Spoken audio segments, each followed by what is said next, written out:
Commentate on the map. Yes. If you want to, you can shout out to my channel, Backgammon is Beautiful, please. It Okay. would be great. Okay. So like a little promotion for my Okay. channel. Yeah, sure, I will do this. Thank you so much. You're welcome. Thank you. Who are you playing?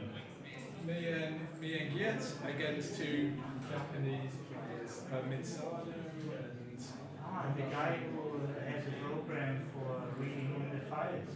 and someone else I don't know, but Someone to talk, and the other guy has a program so to convert videos into text files.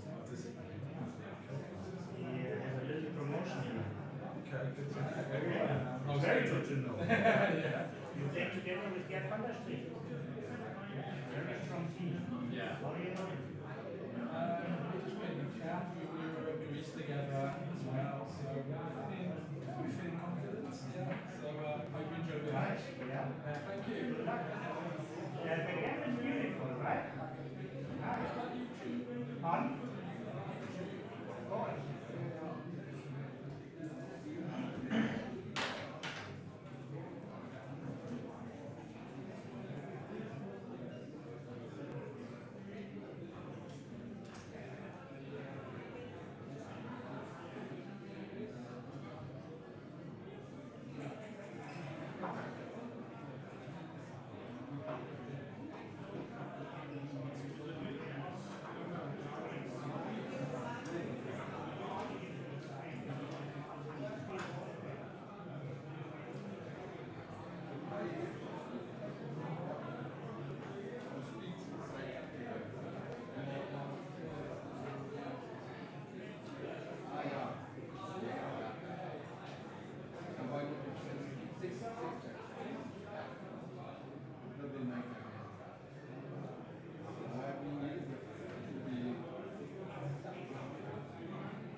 Ah, okay.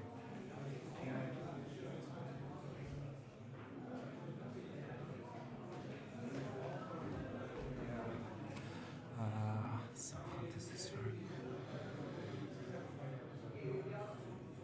Okay, I will try to fix this chat also, because this is not the chat now.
Nice.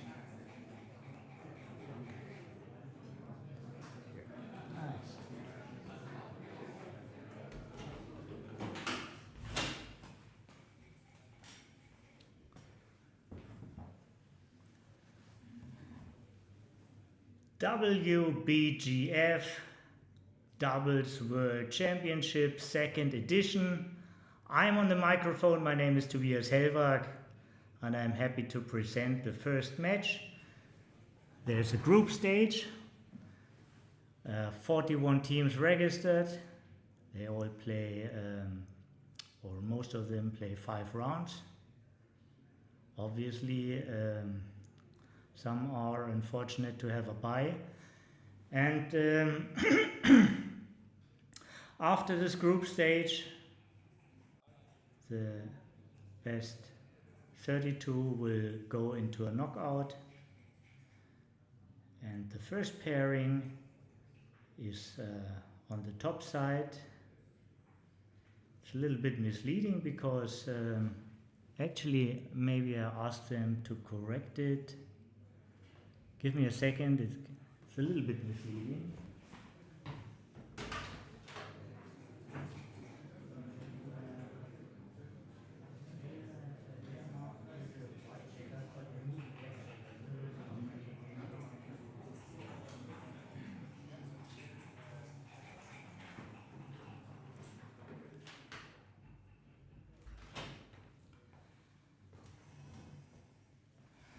So this way the color scheme is more clear. Dan Roviera, many know him, a marvelous commentator, and also has his own backgammon channel on YouTube. Please subscribe. Backgammon is beautiful. What a name. And together with Gert van der Stricht, well known as one of the best Belgian players, together with Mark van Dam.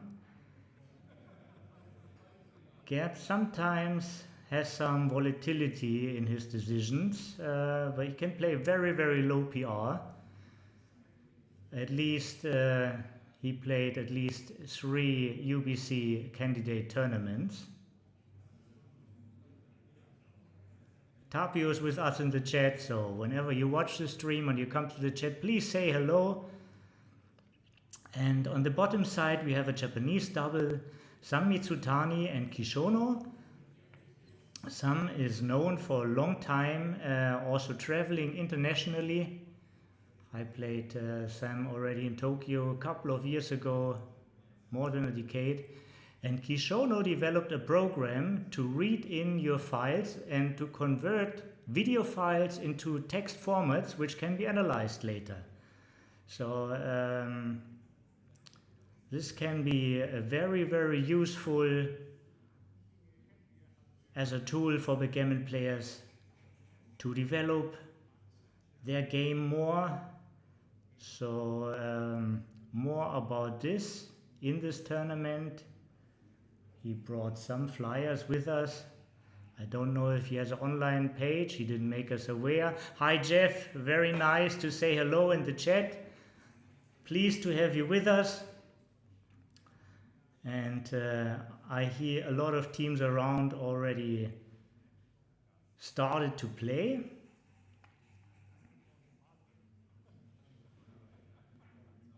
And at any moment this pairing will also start once again. On the bottom with the black checkers, Sam Mitsutani and Kishono-san from Japan. On the top, Belgium English double, Gert van der Stricht. The names are a little bit reversed, but you know the candidates. And Dan Roviera, known from the YouTube channel Backgammon is Beautiful. Then earlier, speaking yesterday, commented wonderfully together with Dirk. If you want to watch, it's on the same channel, Day 0, BMAB. He commented the second match together with Dirk. And there have been a couple of interesting plays, and it's very pleasant to listen in. So that's on file. And Dan also volunteered to help us in the commentary in the upcoming streams. In the rare scenario he's losing and has time, then he will volunteer also in the chat. Bill, very happy to have you with us. Now this is a good crowd, so happy. Yeah, the Mardi Gras tournament is coming up, and we pay reference to it with the Mardi Gras scoreboard. You saw it already in Sweden. Now it's very good lightened, and you see the purple and the green, and black and yellow in the middle. AP for ace point. This is a club where you can get it, and a lot of great stuff you need for backgammon. Lead by Bill and Tara, world's best streamers.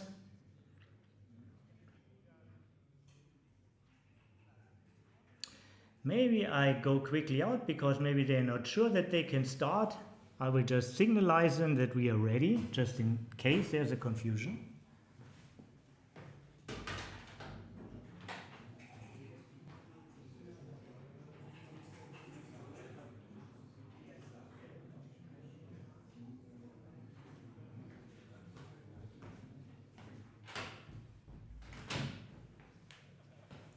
Yeah, and they were not sure that they could start already, so it was a good idea to step out. My little boot here. I'm sitting close to them, but we made sure in many tries that I can't be heard. Also, there's a tiny delay from the stream to the real play as an extra insurance.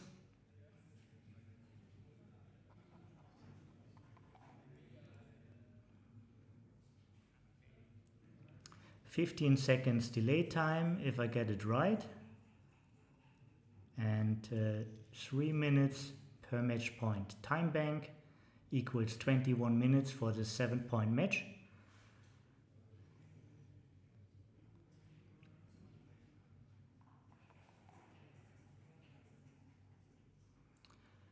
Against the double five, priming is a good idea, even if one checker is already gone.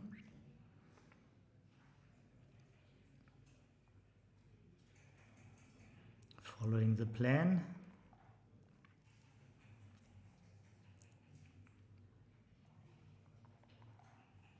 Japanese double is rooting for a 6. But this is at least of the same quality as a 6.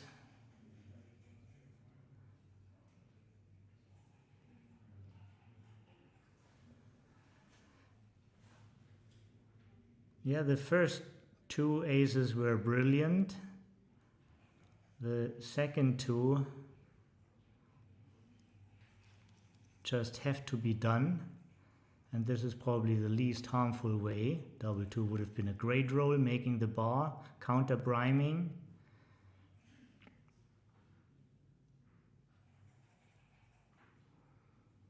So let's look into this.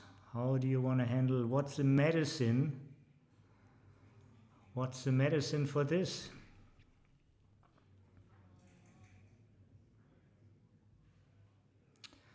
Certainly, there's a tendency to attack a single checker. Stepping up is also a good idea. Actually, I like that a lot.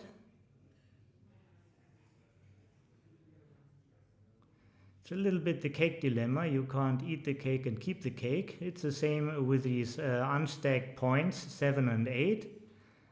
You can't make the 4-point without giving one up.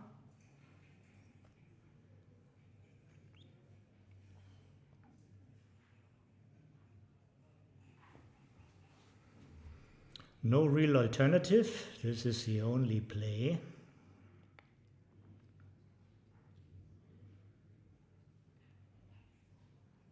And 39 looks more active.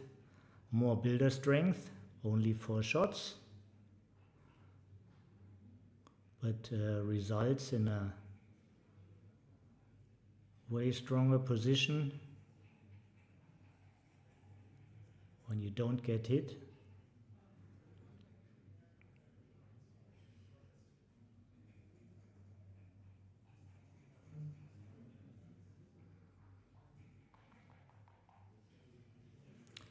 I asked Dan and Gerd how they came together as a double, and they met in Loutraki.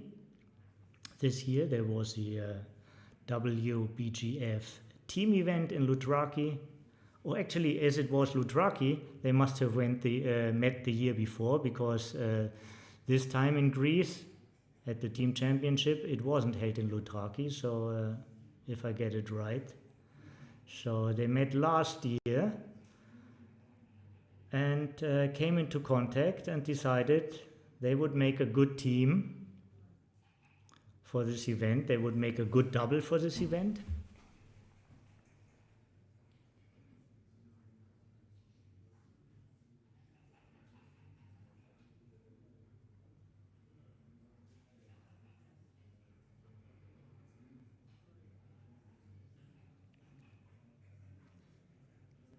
Peter is here with us. He just confirms what we all see. This is great quality, nice visibility, fantastic color scheme also. Yeah, and I'm looking so much forward for this event in New Orleans coming up, 10th of September, in a fantastic hotel. The hotel was completely rented by Budweiser for the Super Bowl. So this is a big company. They have taste and money. So this is maybe a good reference. And there the deal is almost a steal. Tara and Bill are great in negotiations, and I'm sure this tournament will really rock. So now the 6-3. There shouldn't be really trouble. Oh, the 6-3 is still there. They're consulting about the double. Pardon me, I almost missed the point. So 9 numbers to make, actually it's 10 numbers to make the bar. Double 3 is also a pointing number for the bar, plus some attacking numbers like 6-4. 6-3 also plays reasonable, already 14 good numbers. Let's check the raise. In the race they're a little bit down, not too dramatic, and this is a rather easy take.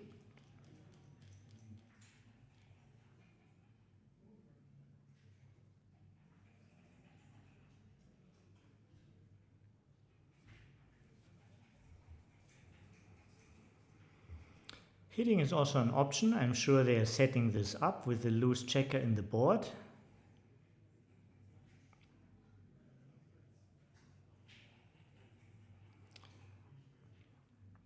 Moving a spare from 6 to 5. There's usually like an inner defense for all the good players. They know it's a little bit weaker positioned. It feels also like a duplication of numbers somehow. For the bar, the 3-point and the 2-point.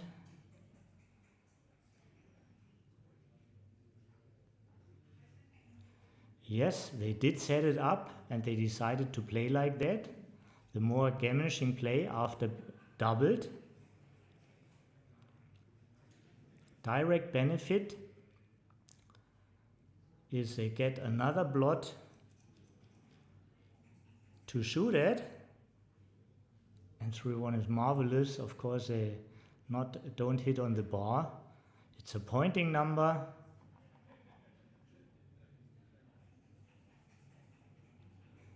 3-4, hide what you can.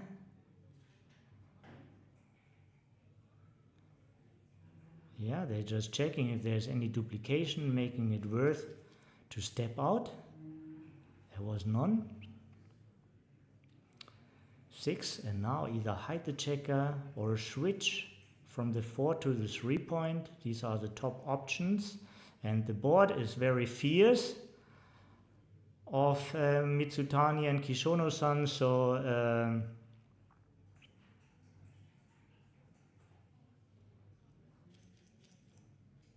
pick and pass was a move. Oh, and 6-6 would have been great if there wasn't a double 3 before. Not really a bad roll, but they are about to lose control. The Japanese double managed to roll a 6. To one strengthen their board, but still hanging back there, and this hits. And now it's all up to the next 3.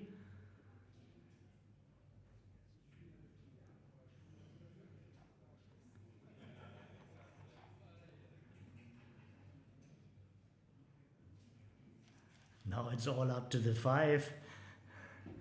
No 3, no 5. I have to leave the anchor. 4 blots around. Reward for the 3 gets higher.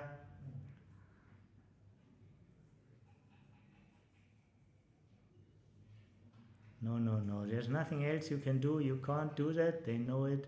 They're just setting it up.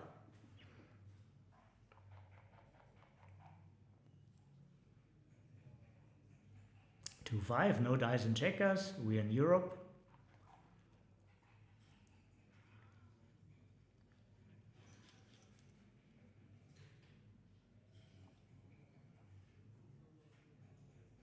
Yeah, half of the field was covering. A 5 was great.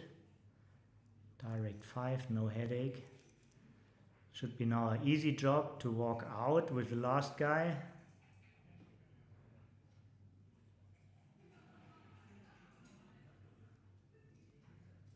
The 2 men on the 10 point.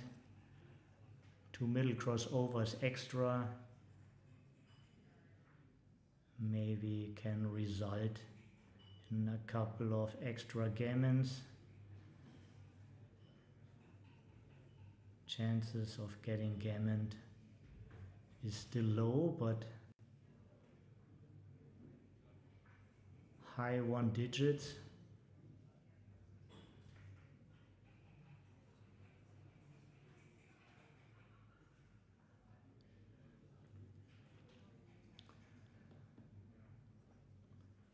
So, and at least Gerd is a chess player, and I remember a famous quote, you will see them how they play their aces, yeah? And that means, that was a quote from a strong German player who said, you know, when you watch how the people play their aces, then you know what caliber of player you play. But this is not always my opinion.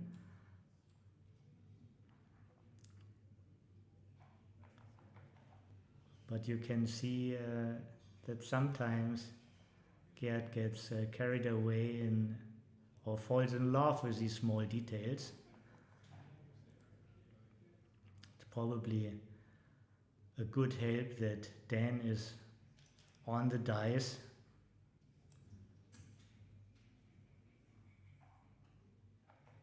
There's lots of time in this double, but still time management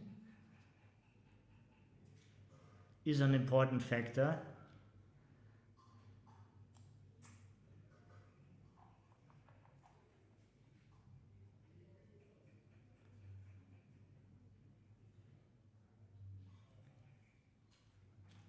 So now winning the lottery is easier than winning a gammon here.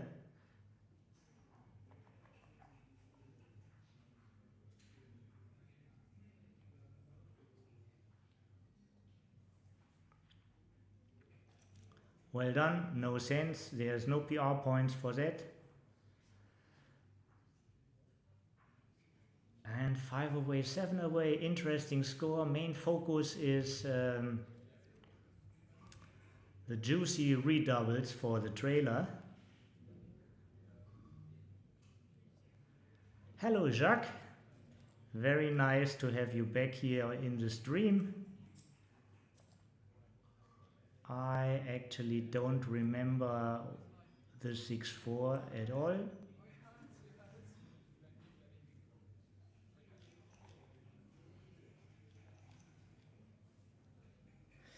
It's in general, this is a responsible move tournament in all events.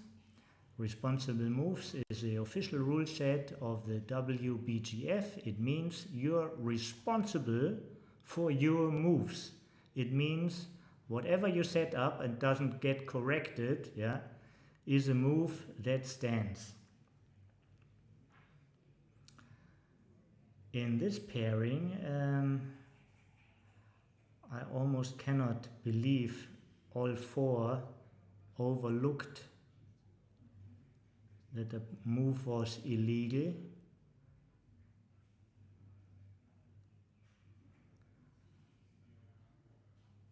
But of course, things can happen.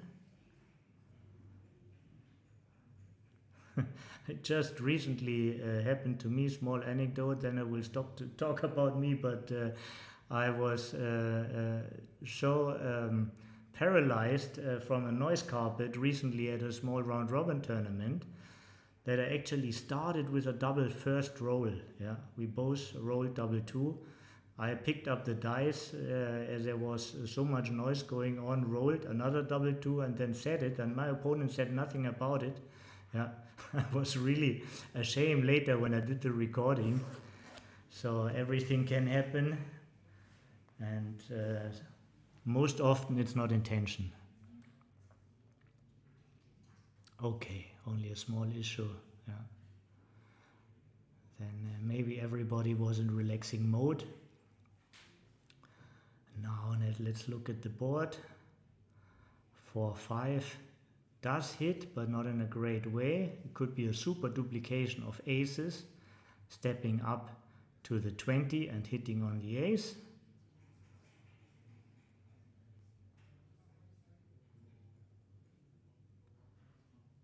But this looks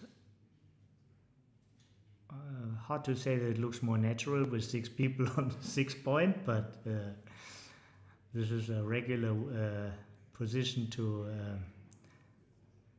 make good inner port points next time. Yeah, the spare on the 9 is very, very powerful. With the spare on the 9, you have like 9 great builders for the bar, for the 5 and for the 4, plus some other numbers for the 3 point. 6-5 on the other hand makes the bar, of course, the opponent's bar.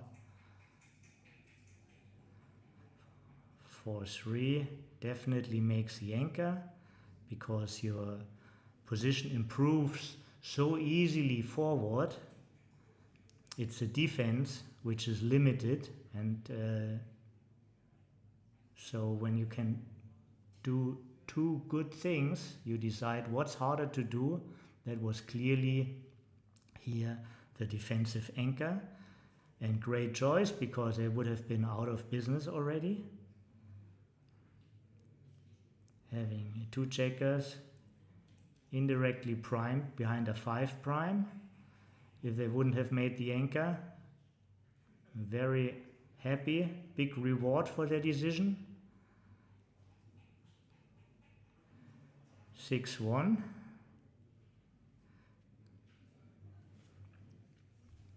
I can see the Japanese duo trying to step out, testing the water.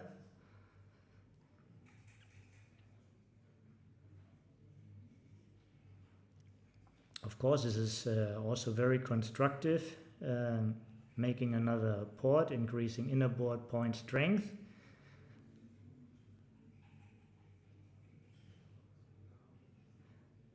And in this scenario, they would have gotten missed, being more happy stepping out after double 6, and 1 more man escaped.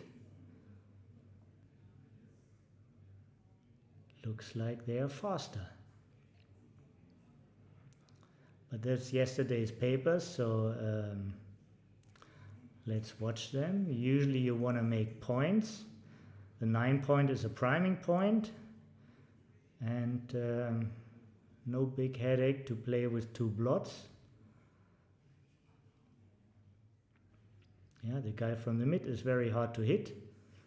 It's also not so easy to hit the guy on the 10. This position makes a lot of sense.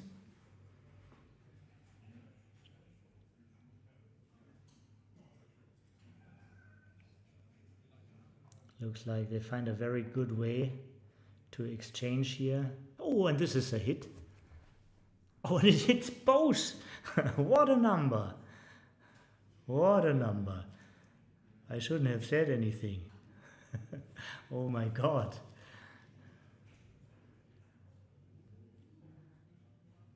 And now this is too good. Nobody can take this.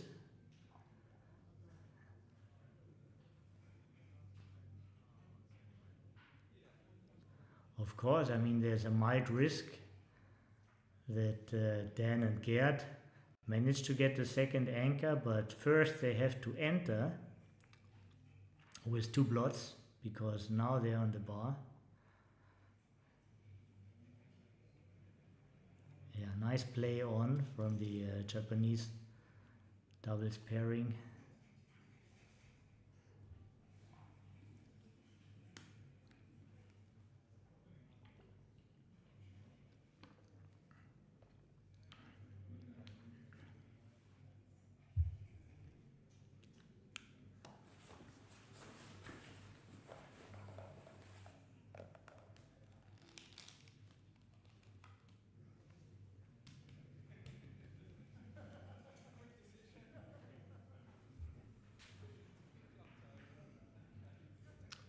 And now they decided to end the game.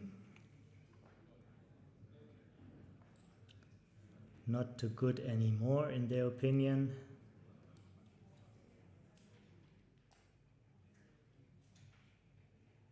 Easy pass for the English-Belgian pairing.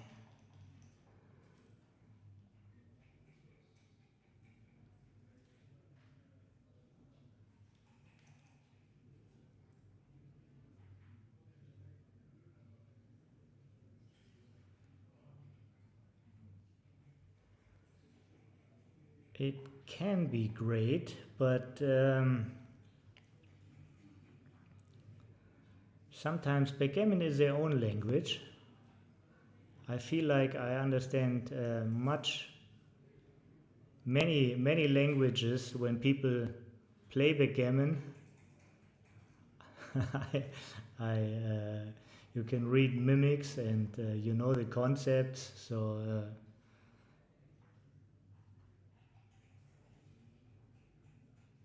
it's hard to keep really a secret in consultation.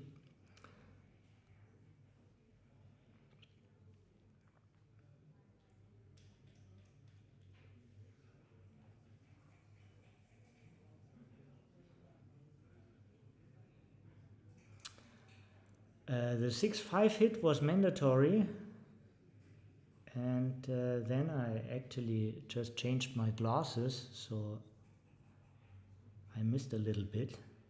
I just saw the pass. The hit with the 6-5 was mandatory. If you talk about the last game, Tapio.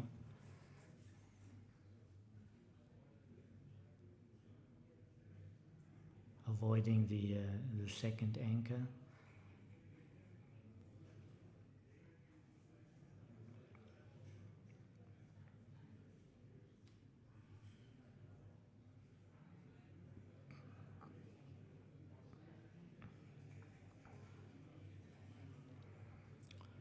So 3 possible twos. Okay, that's what I thought. Christian Peter, the easy beaver, is with us.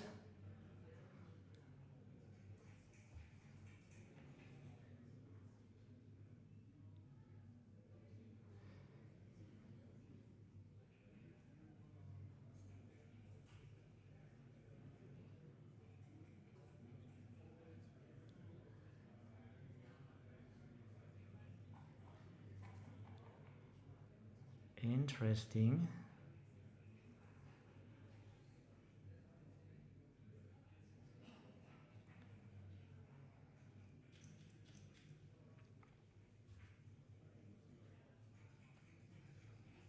Some strong rolling is going on here. Cat looks very delighted.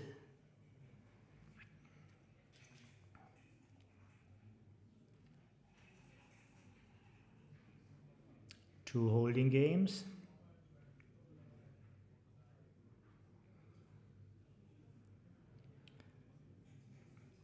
Belgium, English duo have the strong 5-point, but the Japanese duo has the advanced anchor.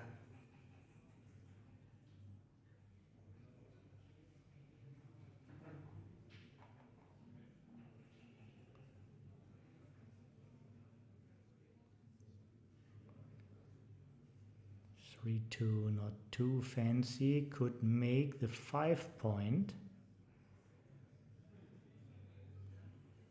You need some improvement sooner or later.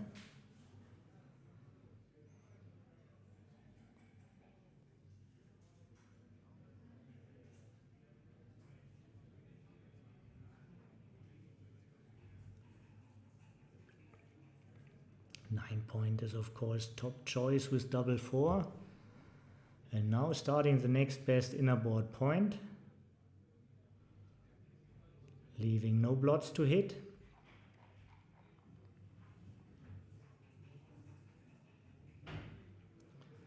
Six, two. More building power.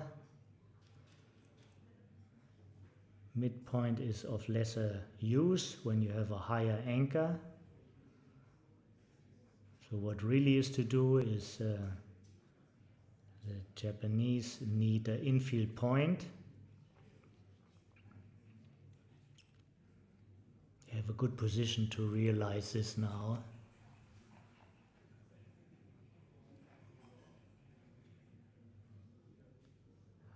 Five, two is very poor. Going for a high stack. Yeah, the slot is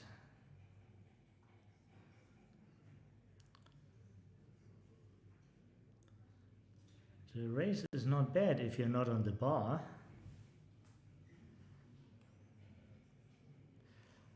Eight to one only leaves 6-2. This is a very moderate risk, giving you a good 6-3, 6-2 and 6-1. So you're losing on 2 numbers and gaining on 6. Looks like a good correlation from risk reward.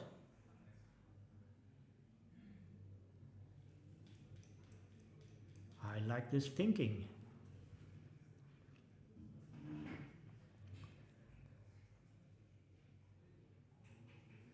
6-3.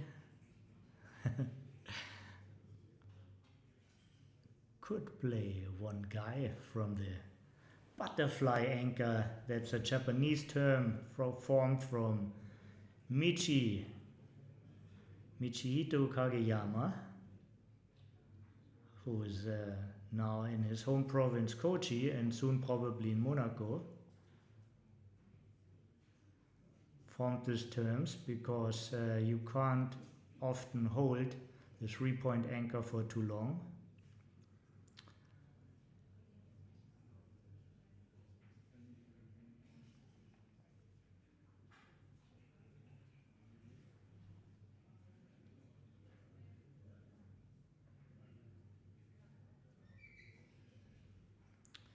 Are there alternatives?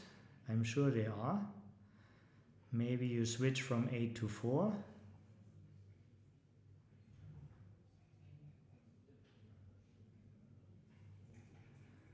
Now it's more hitting numbers. Actually the shots were doubled because 5-3 also hits. 4 hits instead of 2. And they are well consulted to pick this guy up.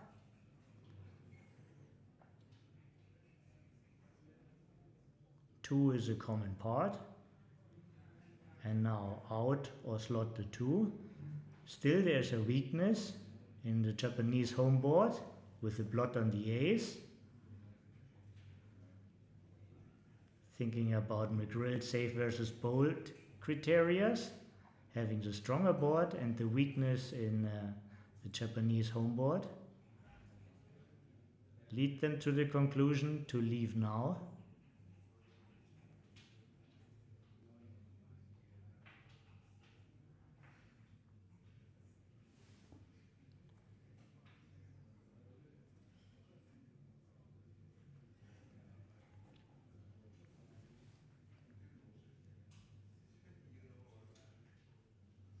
Keeping everything active this way.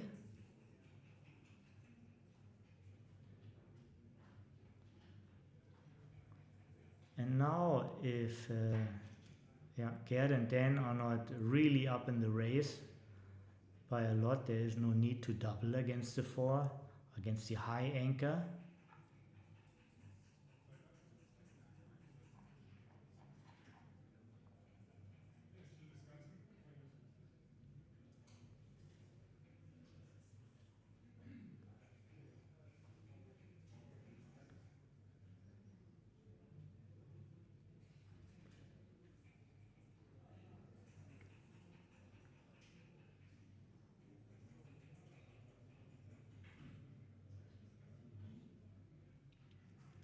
Main idea was to keep a spare 6, not to be forced to run off the anchor.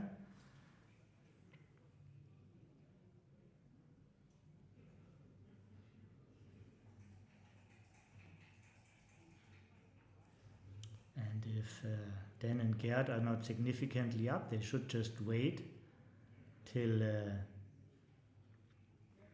Mitsutani and Kushono have to leave the anchor, and that's usually the point when they are doubling.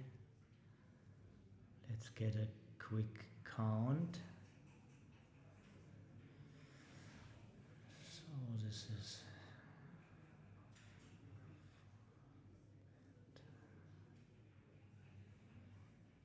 six better, 6 down.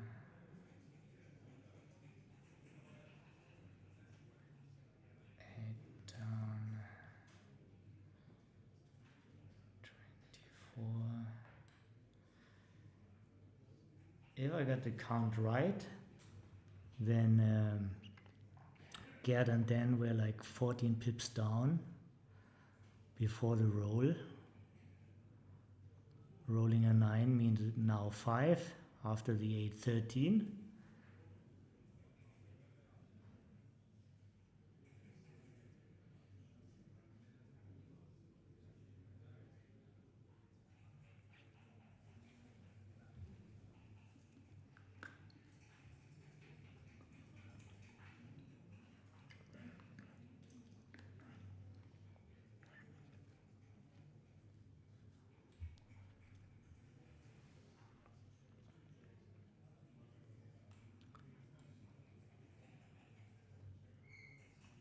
Double 5, the only way to preserve your 5 prime.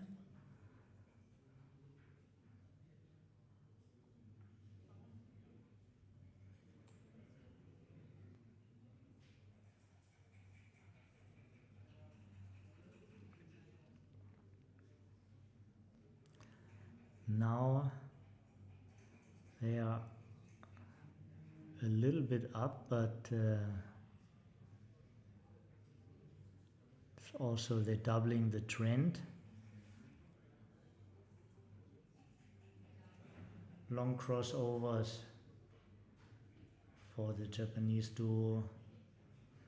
Also cracking potential.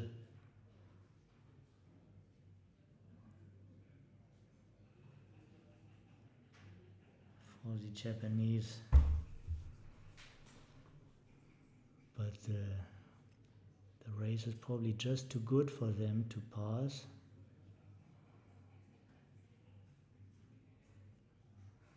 If you give both sides a double 6, it looks very even.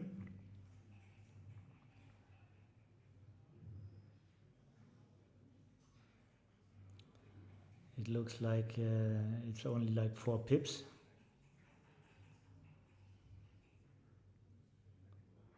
Four pips difference, beside giving both sides a double 6. This is the way I'm always looking at the pip count. I try to make the boards look the same by mentally shifting the checkers.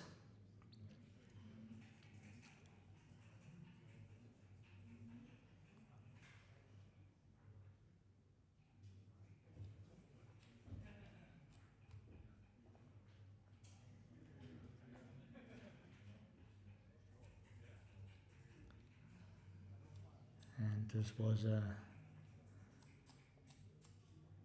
important point because it brings Gerd and Dan to a 4-away score. 4 away, 6 away. Both teams don't want to miss out on gammons, so gammons get doubled early. And big gammon danger gets passed.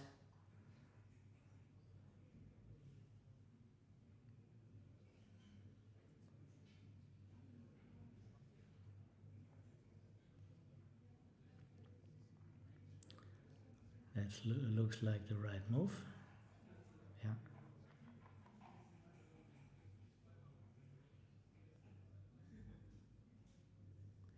Volker Schneider recently posted about that you usually leave earlier in backgammon puzzles, a Facebook group. You usually, when there are 2 men back, split.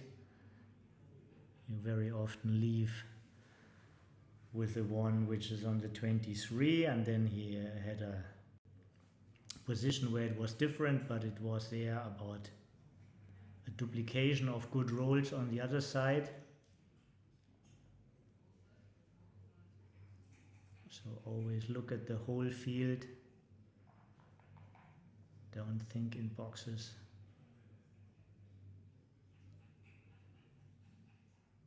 Now that's a roll.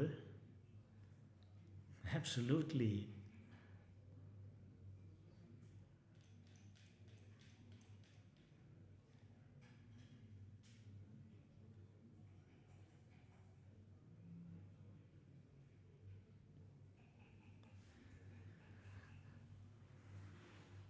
So now they have to figure out if they can play in a way that they can still take.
I'm surprised there was no cube action going on here right now, as some numbers make a 5 prime here. And in this special score,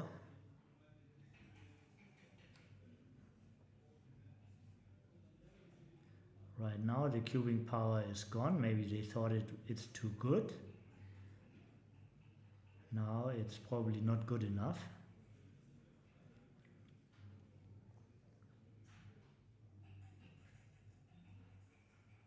English-Belgian board is of course very weak, but with 4 men back,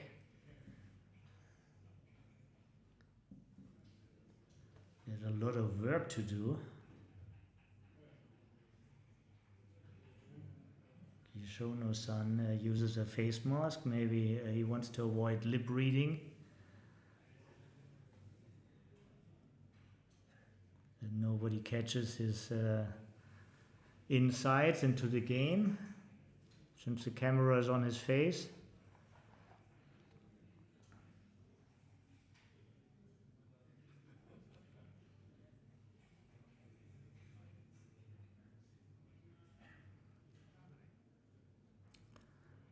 Not a snap take, but a clear take for the team. They didn't look like it made them headache.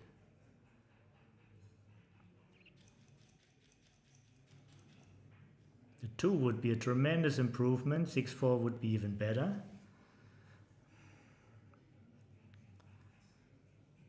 5-1 is a sad number.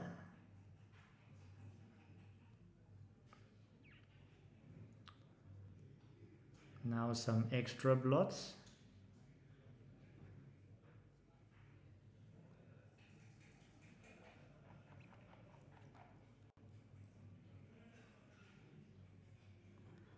Seven hits in the outfield, 11 additional in his own outfield, so 18 numbers only for the blots on the 12 and the 9, and then also some stuff on the 2.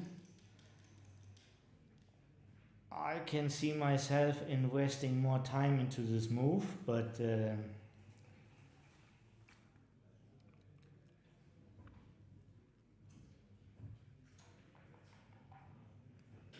can very well be the best.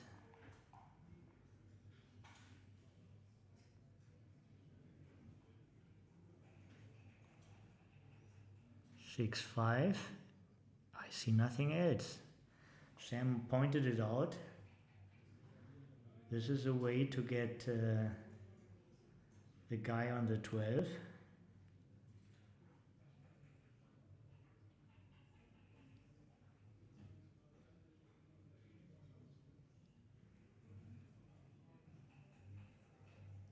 As long as Dan and Gerd are dancing, they can't save this blot, but this is like this number does everything.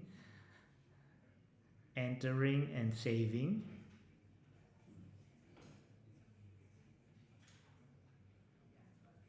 Being no target for one roll is quite pleasant.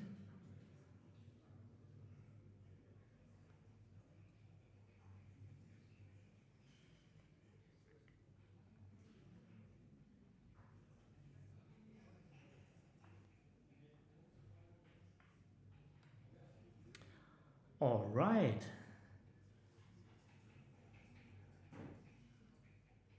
Why not look at it? Outfield points are valuable, but now you can still get attacked.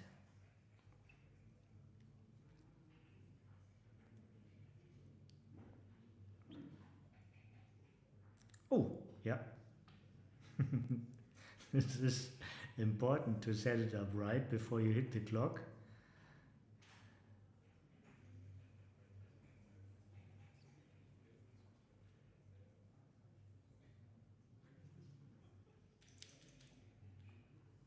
Stops the most feared improvement. Limiting the abilities of Gerd, and then by making this anchor, just be bold and slot the bar maybe.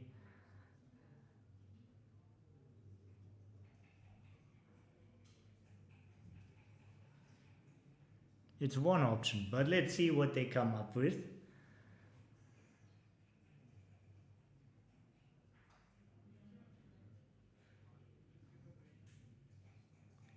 21 to 18 is too many blots. TMB.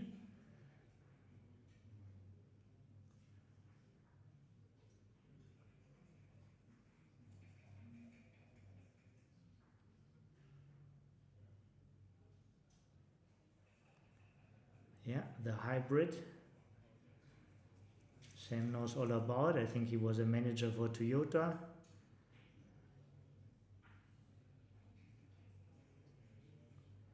A little bit of this, a little bit of that.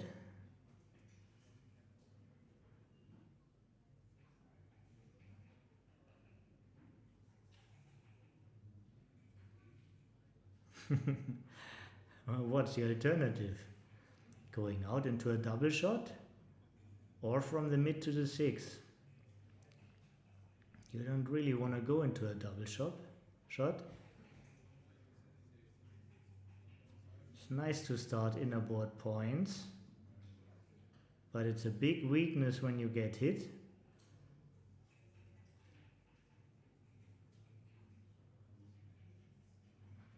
Now also the Japanese duo can block the other ones with just playing blots to the bar and to the 4 maybe. If they have like two blots on the 3 and the 2. Now let's look at the third candidate. Let's look at 13-6. Can you do that? The 7th man on the 6.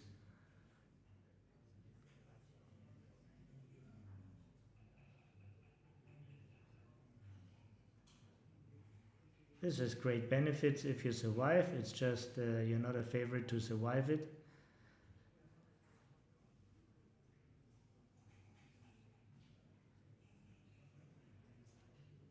No blots.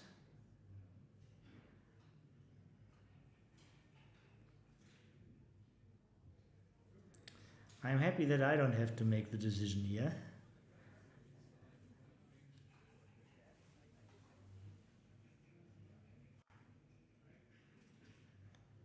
Not an easy move at all. I would actually have ruled out that, but easy to see the upside when it works. 6-5 misses, makes a 4-point. Super scary board.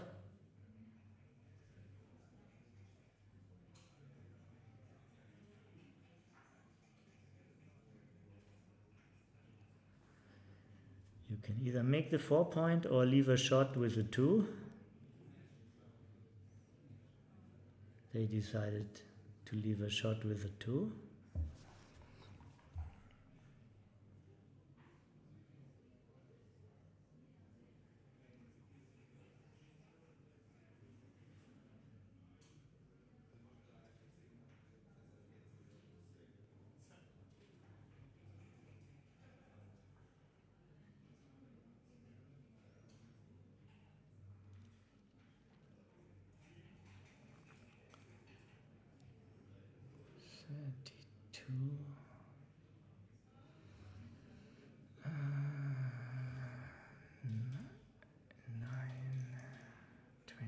Three, 14, 9 pips up. Forget and then plus 5 more is 14 pips up. Just patiently wait for this winning double.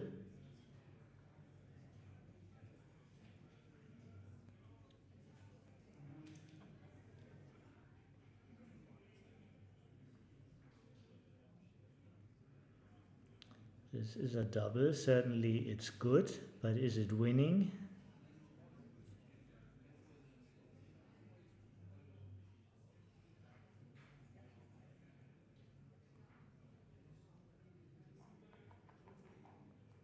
I lost my count, but I think it's like 9 pips still.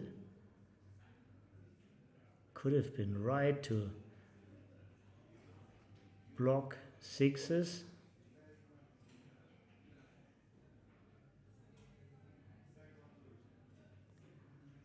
But with the lead and the cube on their side, that swings it maybe a little bit to this choice.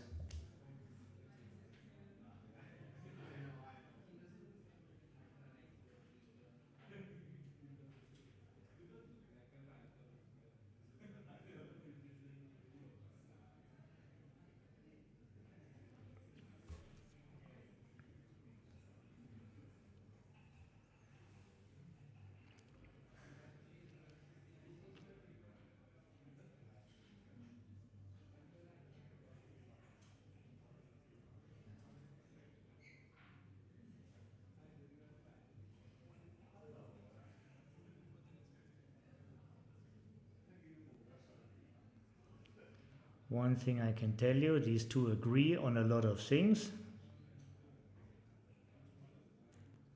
Similar mimic and gesture even.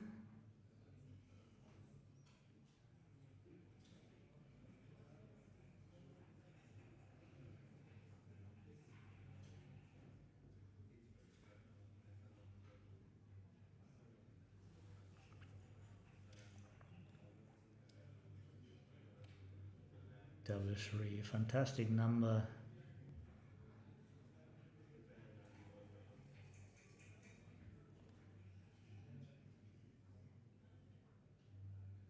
Clear from the rear, nothing speaks against this. Chuck, I agree. All these things can maybe soon be realized. We already planned to do this last year, but all these technical inventions needs a lot of passion from the technical side. And our technical director Mate is very busy, coming from Sweden, doing streams. Has also responsibility for the BMAB, plus have a big camera business, which is very appreciated from a big group of players here, so he didn't have time to do such innovations. But soon in the future this will be realized, I'm sure about.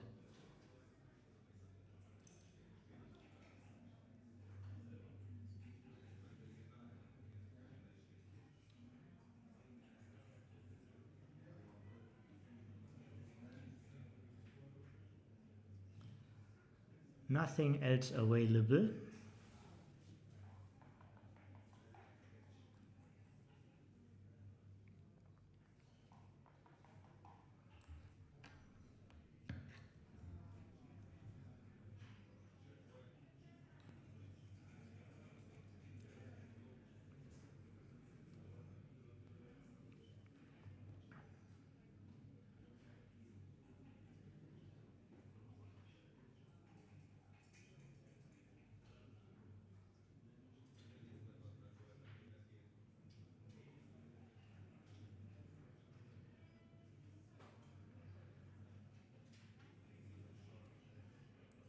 Worst number in this position for Gerd and Dan is double three right now.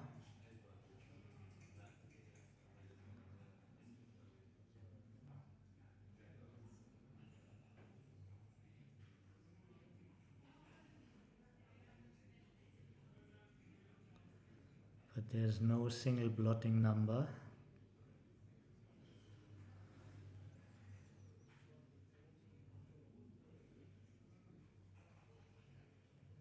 Now they figure out their cube handling, and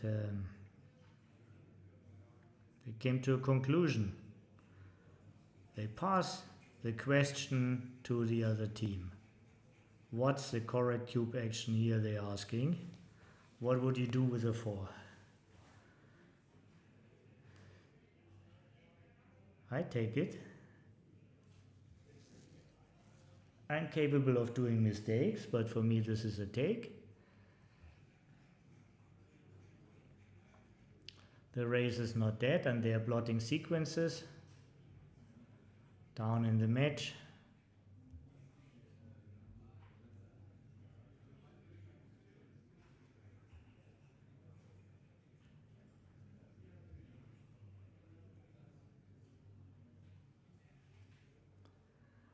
Bad 2s and bad 3s could come up in some scenarios.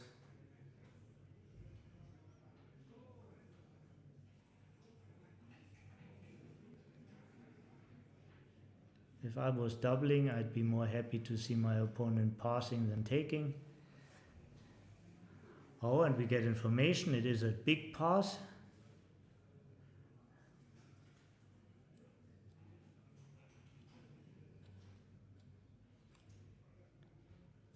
Sam and Kishono figured it out. I wasn't able to do it. Sure. Hello Gunnar, nice to have you here. Thanks for showing up in the chat.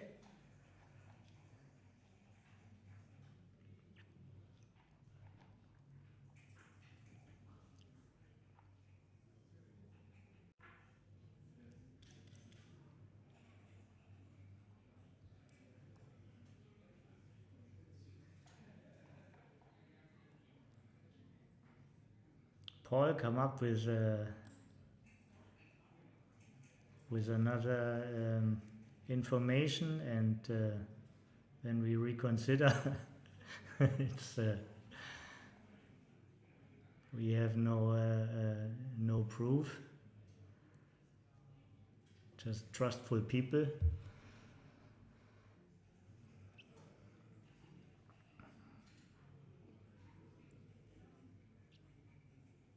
Yeah, Kishono, glad to switch from 8 to 5. That's way better. Fantastic, equalizing board strength. 2 away, 6 away. So this is a score we just had in the previous match of the BMAB. It means if they are a small favorite, only like 55%, and they're winning 17% gammons, net gammons, then they can turn the cube. Well, all gammons they're winning are net gammons, because the ones they're losing don't matter after the double. So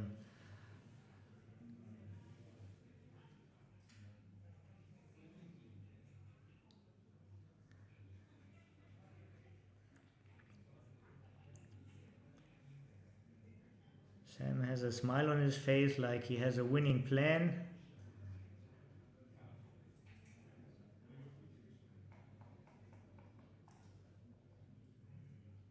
Yeah, at the score I can see this cube. A lot of things are cube at this score. It's easy to imagine that they win 17% gammons or more. If you want to win gammon, you can't run. You have to lock in these people.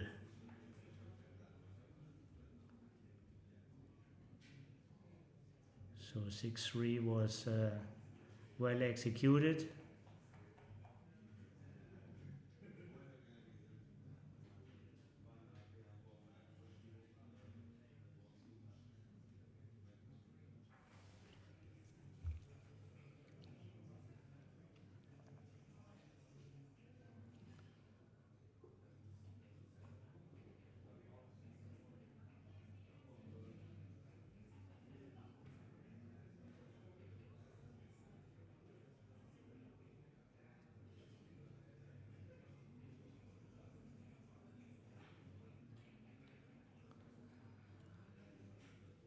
So lots of variations are possible, even making the 4-point, but there are more safer plays. It's not necessary to risk so much. Putting the builders so deep is usually wrong. This is the most builder, but also the most shots, but since they doubled, this is an aggressive forward play.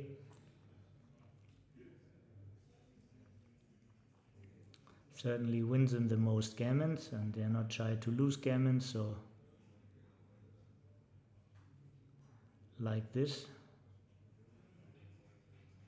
Now either clearing the midpoint, or what is really the alternative to clearing the midpoint?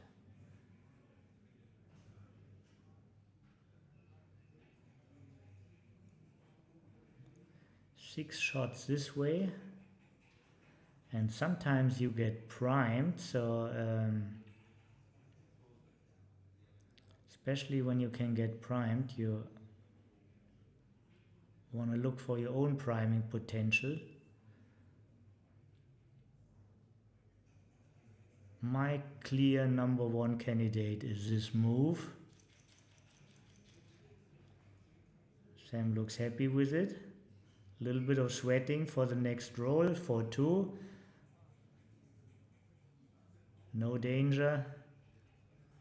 Now we see Kishono's face. He's still afraid of the lip reading, so puts the mask back.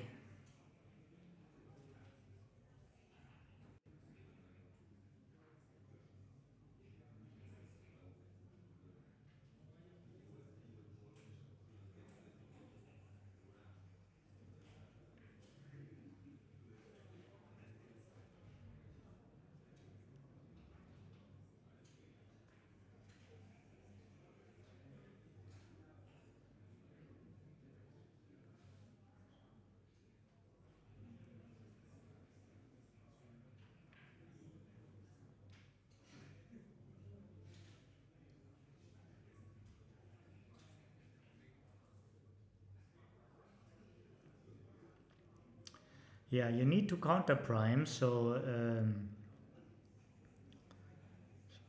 slotting is a good way of doing that. You need to create counterplay because very often you're behind an indirect 5 prime, so you need to set up one yourself. And now there's also this duplication of good numbers.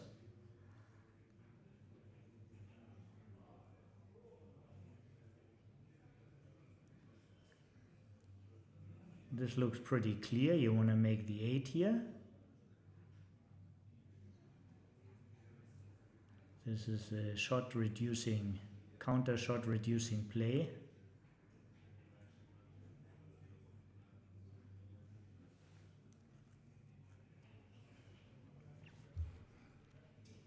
The 8 point is the improvement you want. This is a 4 duplication, but it would really surprise me if this is right. Position is way stronger with having the 8 point instead of the 10 point.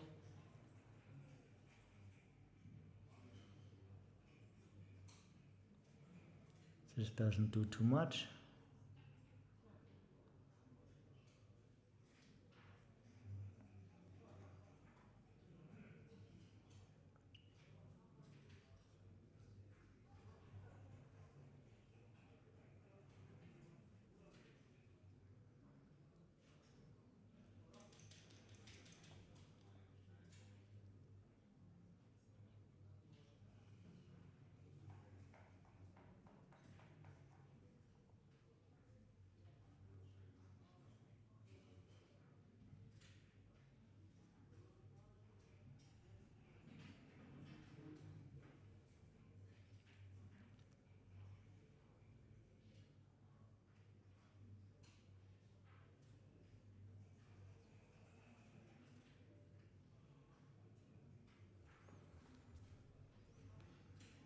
Okay, then the ace wouldn't be that fancy. It would just move to the 17.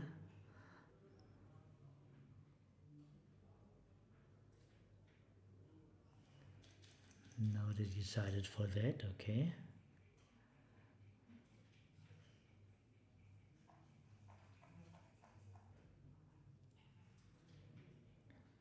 I see the plan behind this.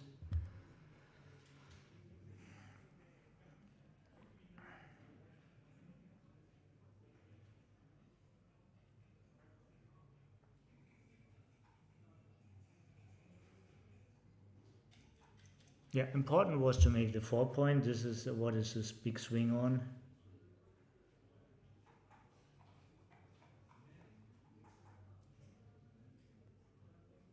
And now they can't move the checker safe, but they can hit on the ace. This is matching their game plan.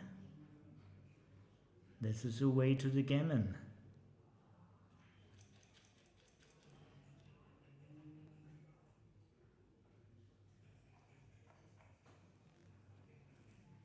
Alex is with us. Hi Alex, great to have you back here.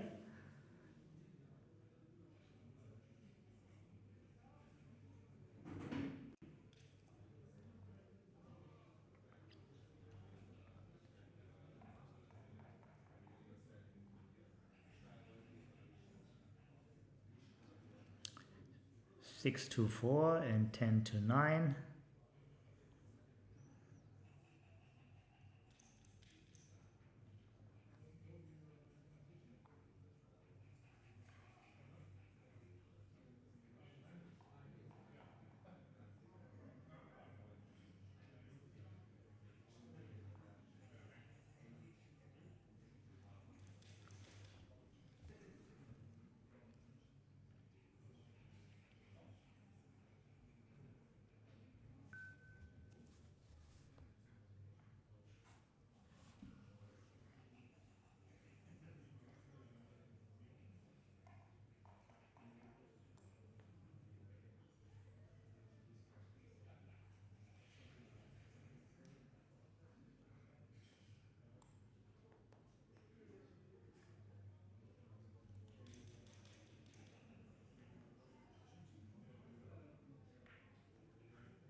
Pairs a checker off. And now the most likely scenarios, it's either 2 away or 4 away.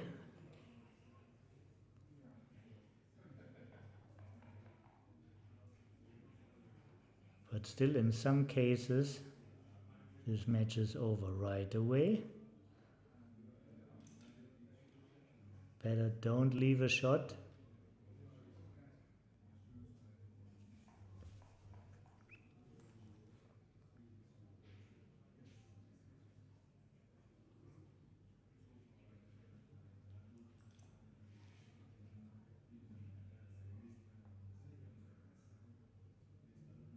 "31 numbers play safe, only 5-3 and 6-3. 32 numbers play safe. This is one of them. Now all numbers play safe, at least for this roll.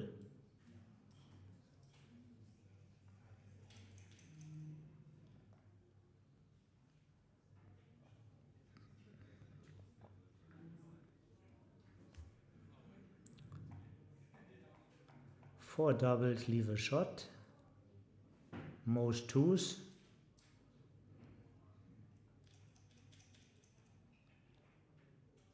Now it's only everything beside.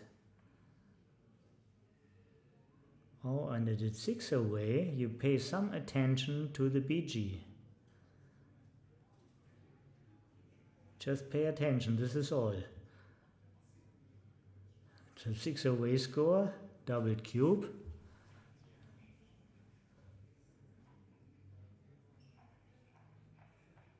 Too many swings.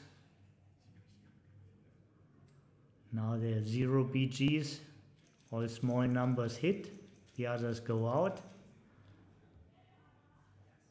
And the ace is really big for them.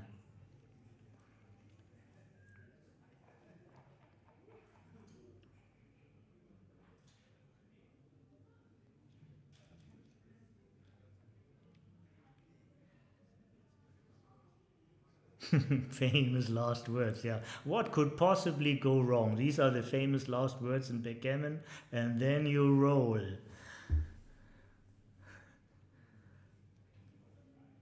Yeah. Paul, but you know, superstition brings bad luck. So don't believe in that stuff, or you get unlucky. Maximum contact, you don't need to make this point. It's not worth to block double fives. You want to see the board, just go to the ace.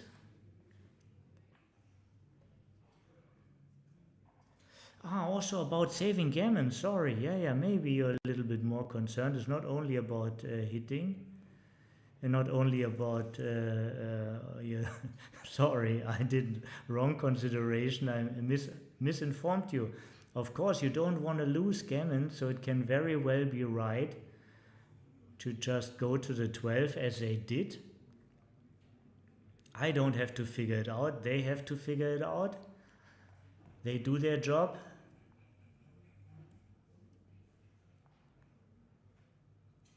Paul confirmed he is not superstitious. I'm very glad to hear that.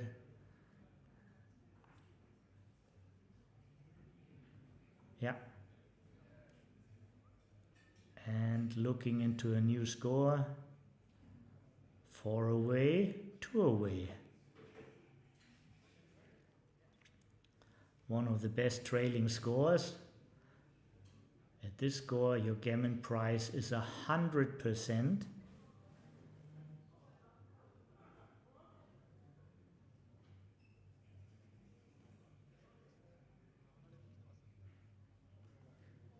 And the teams decided to make a break.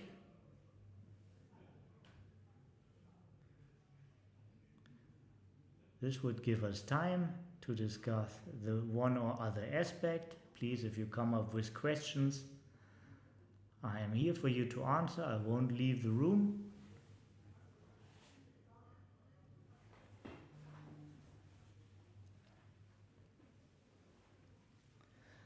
Aachen used to be the former residence of Charlemagne the Great, like 1100 years ago.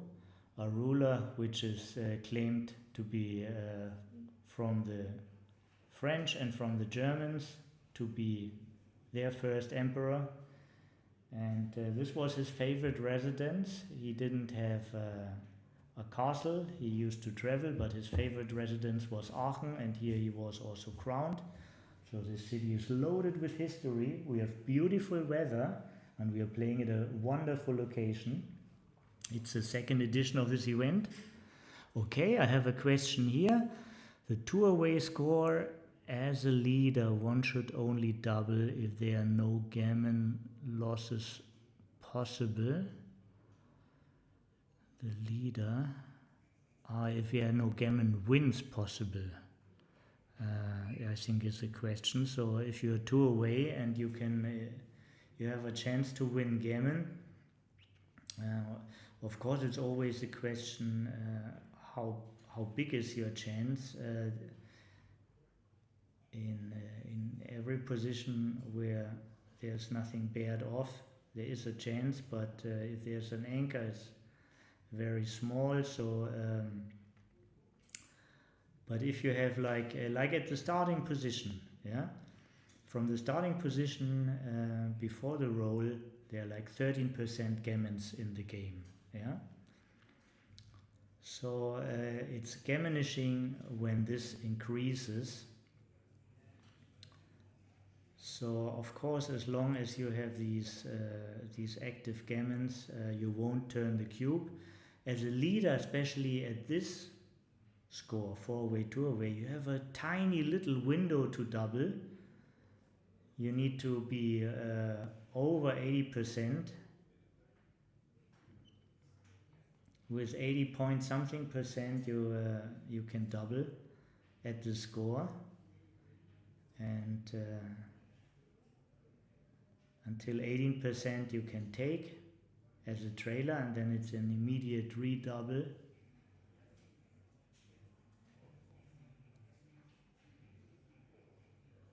So this is right. The leader really wants to play on for gammon if possible. And sometimes the trailer also doubles because he loses many gammons. Doubling the gammons out, if he has himself gammon winning sequences, this can be right. These are exotic positions, but it can appear.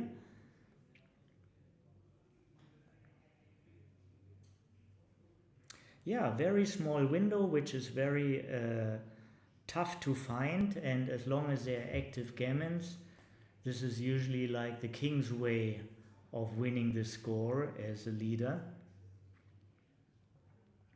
Yeah, this is a way to say it.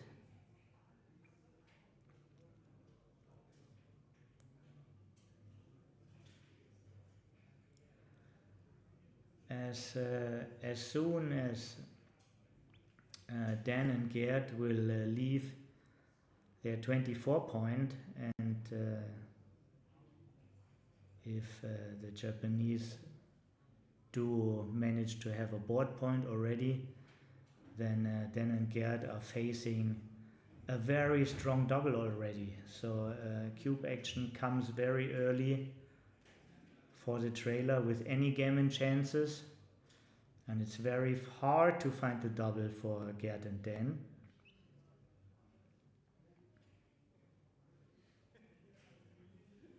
Let's see if Dan is setting up a position for us or just to let the game. It's a tournament, but it's way more. So they call it festival for a very good reason.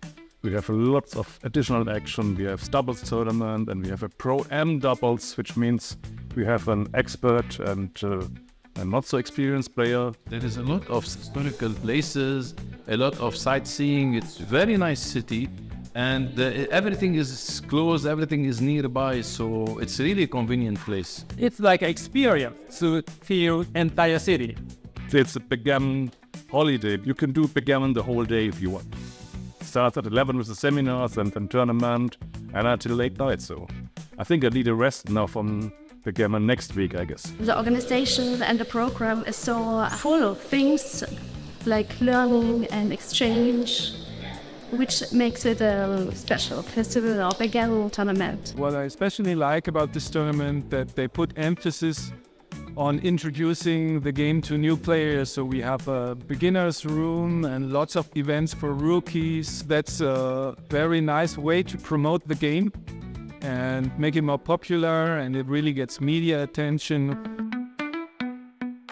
I'm very glad we are here because Andrea Mills, the State Secretary of Sport, came here and made the opening ceremony with us. So backgammon has a very good standing in Germany, and this is also something very important for the future in all the nations where we want to have the next events.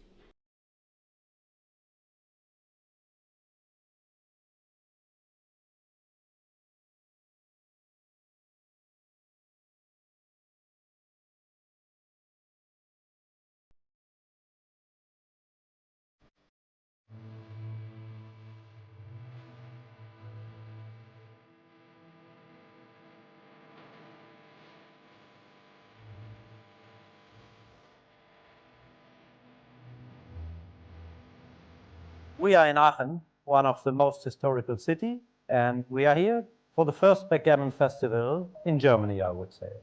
I'm looking a lot during Aachen to find a venue, something what is payable and to manage. And just near my resign, I meet a friend, and then she told me there is a really, really nice place. It calls Erholungsgesellschaft. Yeah, it's a kind of city palace. I checked it on the internet, I saw the pictures, and it triggered me.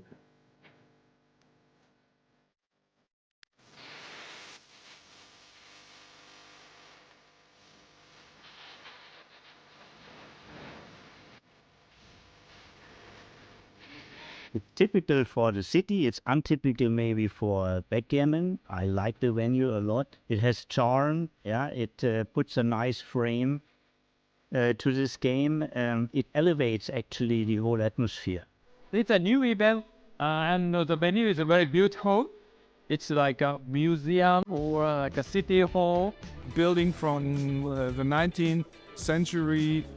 Very impressive tournament room.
So, and here we are back.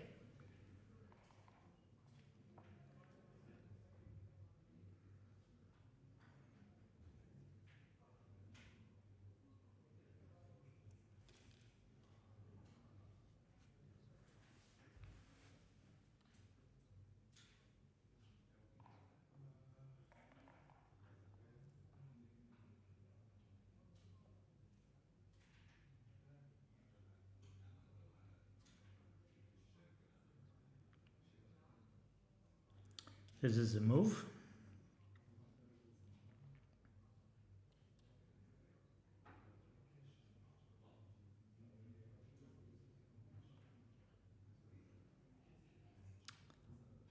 This is certainly near the window. Is it in the window already?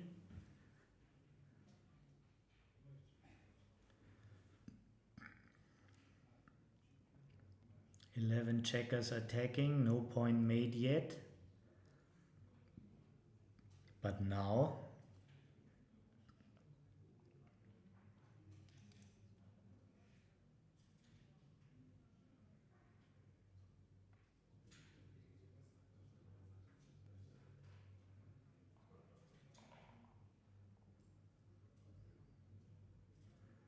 Sam confirmed, you better hit. So Kishono does. This is very, very unfortunate. 4 of the dancing numbers. No, inner board point for sure. Yeah, these are the gammon wins. Kishono insists to set it up.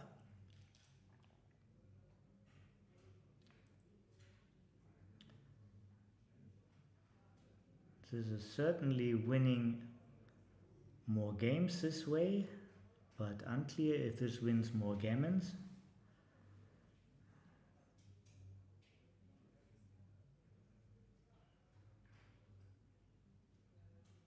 Still a very strong position.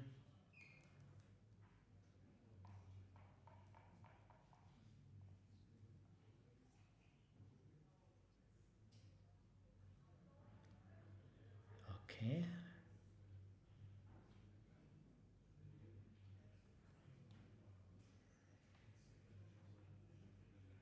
And the 4 comes also from the 8.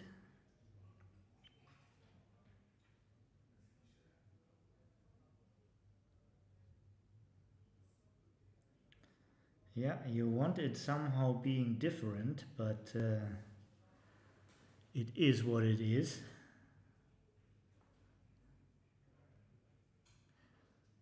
Well, the checker can still be helpful. Yeah, right, do this, they roll 1-6 and there the gammon is gone.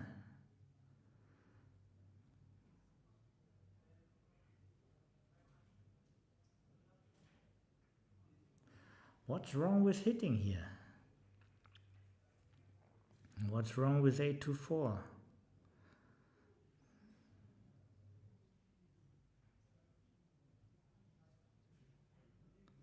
How happily they would have executed this move if the 2-point was already made.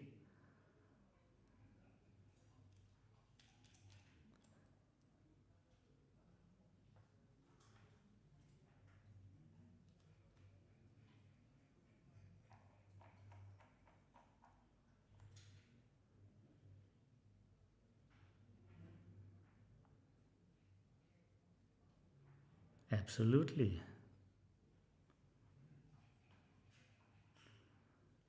This is basically possible. It's also a legal move, but these 2 points are really strong position assets. You need good arguments to give one of them up. 3-man back versus 1-man back. Focus on your own strength.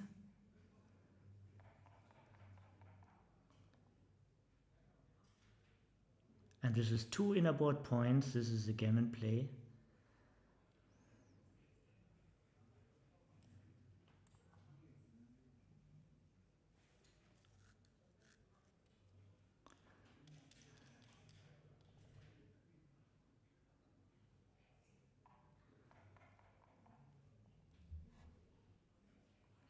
5-3 building power, don't be shy.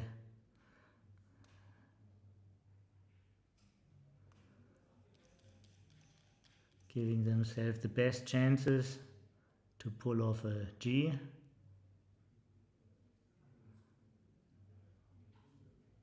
And now this is gammon safe. Could be the call of the moment, but a lot of wins when you go 13 to 10. Not an easy decision at all.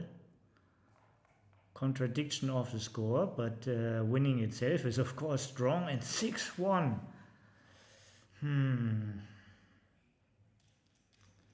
This will leave them with doubts, but everything is active. 5-3 is a hit. Yes, you have no other chance than that.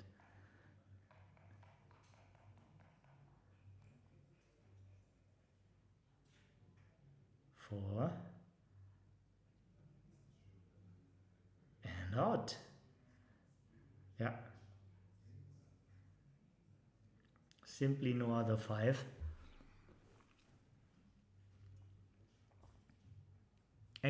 Absolutely right, Alex. Very, very most trigger happy score. Well, most trigger happy is usually 2 away, but right afterwards is trailing score 4 away, 2 away.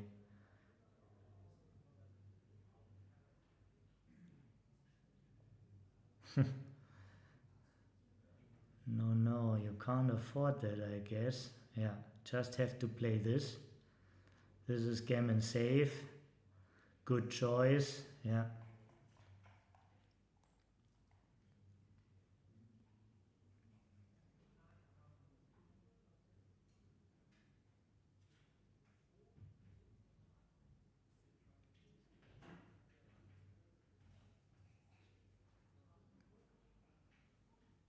It's read in Simon's book, yeah. Should be read in many books. And I actually don't know if why you would slot here and why not. Maybe you can point it out in the chat. I could see that this was an option, but also respect the opponent's board. Natural way of making this point is still possible. This is how it goes. Now just look for the position picture. Yeah, Sam is moving forward with the upper body, more happy about what he's looking into. Gerd leaning back.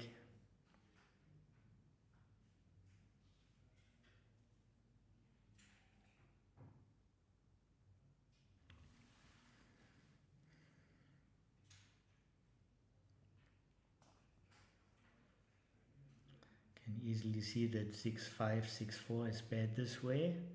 Let's set something else up, maybe just make a heavy bar. With a heavy bar everything would be beautiful, but this could lead for a bad distribution. So there's enough time. This can be the last game. Look at pictures. Still 6-4, 6-5 is bad. Leaving direct shots.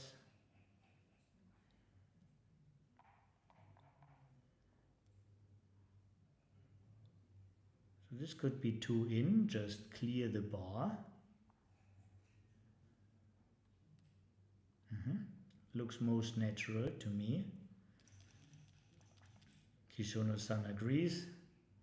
6 was scary. Even if it doesn't hit, it's a great roll for Gerd and Dan.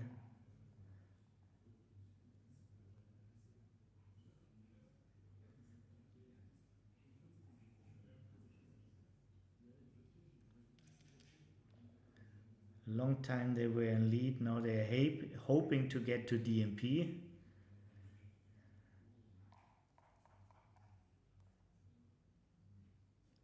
they get a winning shot.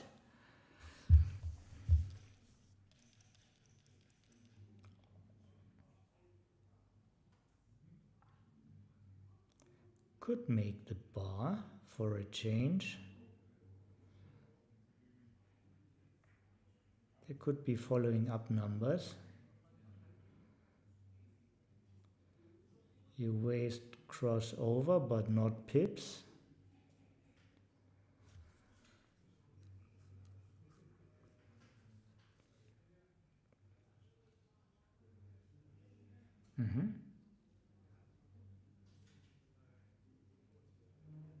This is how I remember the position. But in case of a dispute, they can always call Mate to check out.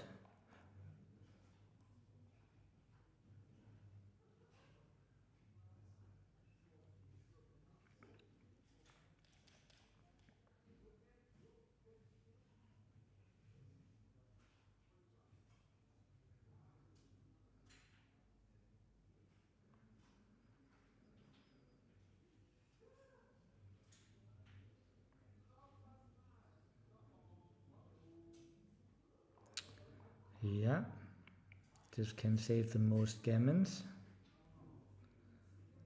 I agree. This is a perfect number to move in. Very comforting roll. Yeah, 2 out is a common part. Exactly.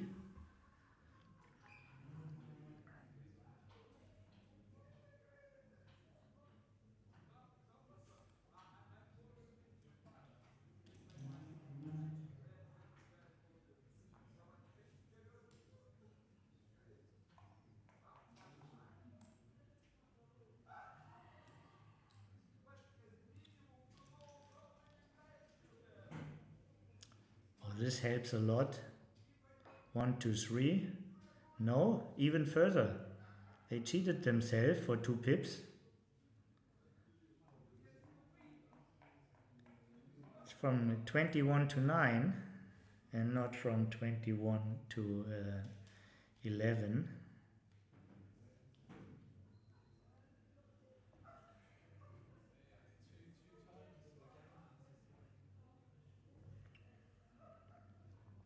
Okay, they could afford it.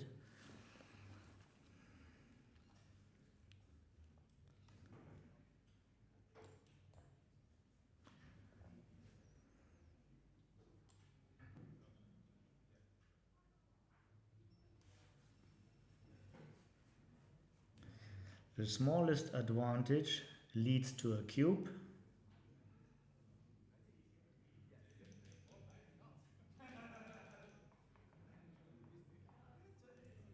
Any market loser comes a cube, so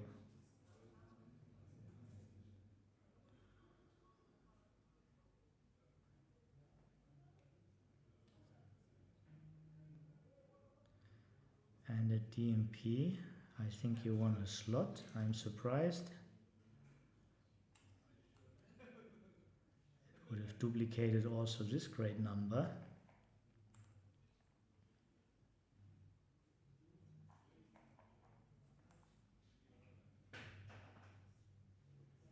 This is officially the last game of the first round.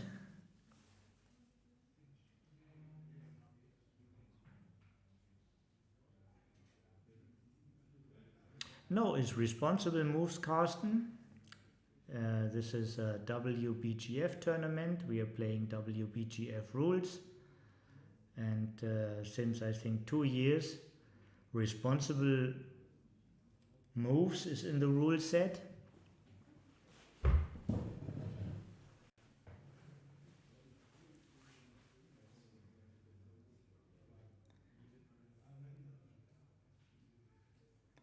The rules were also again announced on the big stairs where everybody gathered before the draw. The tournament director Paulus van Roy, he he announced that this is a responsible move tournament.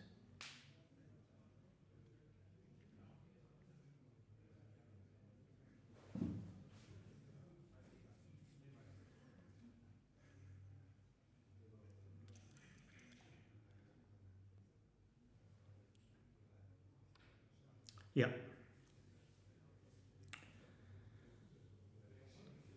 But often small differences making a big difference, making a big change.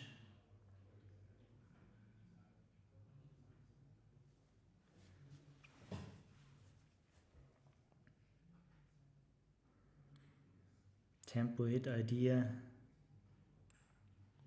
Don't be afraid of any gammons. Or just playing the race since you already escaped with one checker.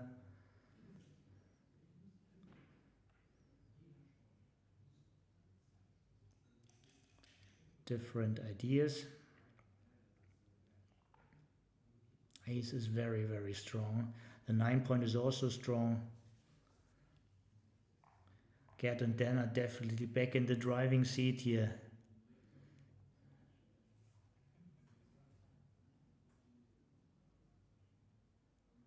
And actually you would be happy to have a role where you just can breathe and not be again on the bar.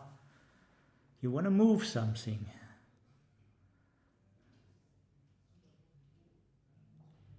This would maximize the action.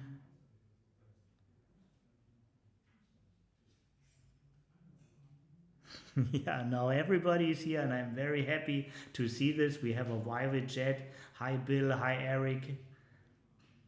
Eric, are you already in Munich? Are you coming to Aachen? Is your flu better? Did you heal out? Let us know here.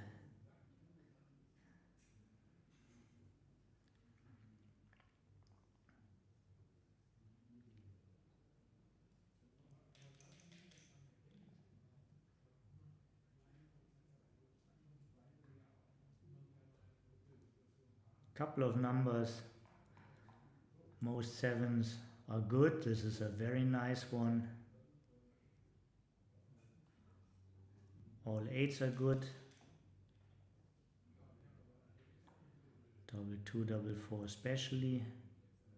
The other 8s hit in the outfield. This is a duplication.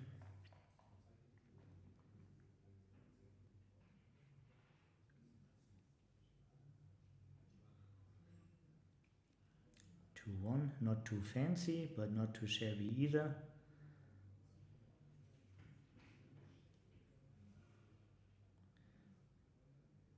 You still have time for development, you don't need to push it artificially.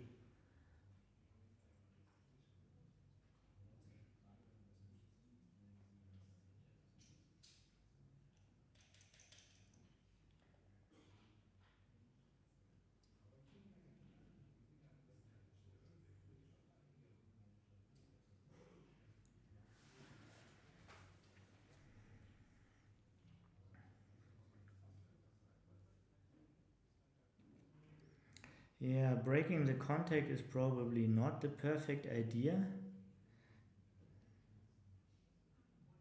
Contact is basically what you want. This helps you to enhance your prime. I understand this play much better. Eric, get well from all of us. We miss you here, but we are happy you show up in the chat. This is the spirit. When you're sick, still be at the stream here. Yeah. Always connected to the game. Backgammon forever.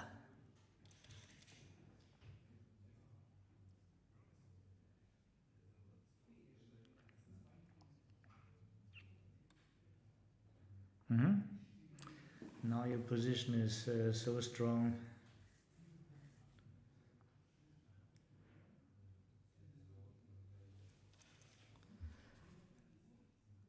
Don't want any real damage. 2 down looks good.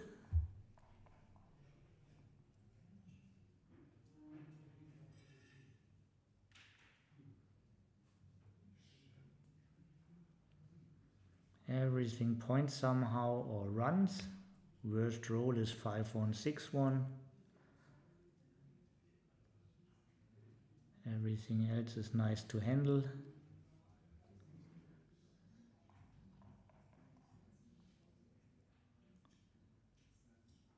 And Kishono-san is looking for a 3. There is a 3. You know what to do. Something I didn't expect. But I see there is no hurry. You still have time, okay. I hear you. First strengthen your board, and now what's your plan with the ace?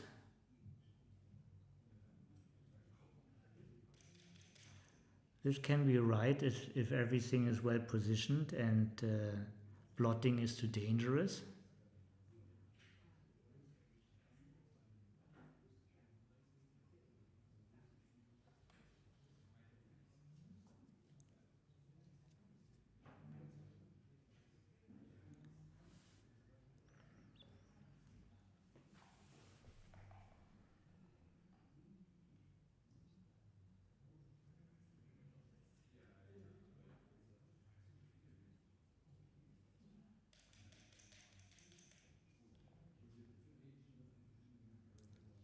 Six two, the do run run, the do run run. Big favorite if it works. It does work.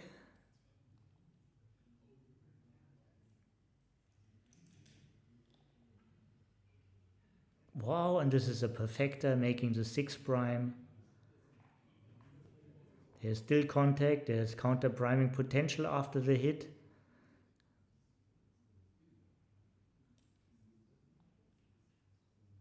Hoping for another set of aces. This is a way to handle double 3. Double 1 is still in the cup. 1 out of 36 times. This roll is doing backstroke.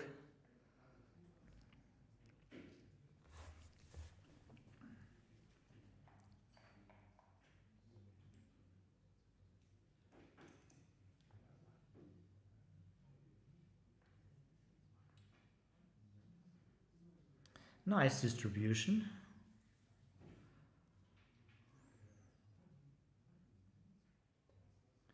Nice distribution, looks like a good choice.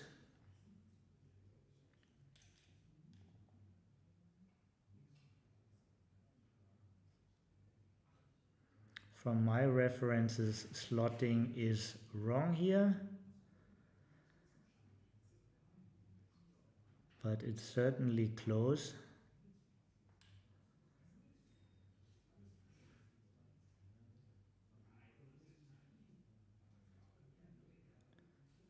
There might be aspects I don't understand. Slotting is the play to avoid, like next roll 6-4, 6-2, 6-1 again, where you bust your prime and end up with a shot on your ace, with a blot on your ace, which can be shot and then the game can. But I think this is the right move, according to my reference. I only have a positional picture here, and this is the switch. You want to make the ace point, this is the safest move.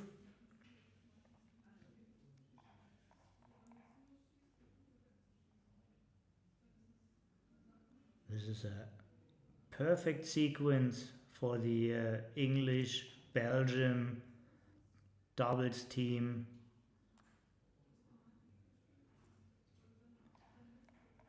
Super safe. Ready to clear with any double.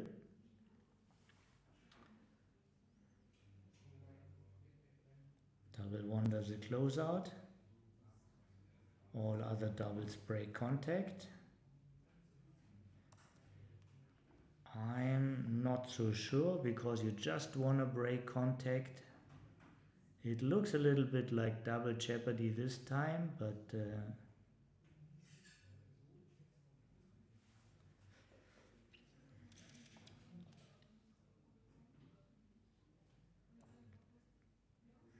6-3, yeah, of course. You take them out.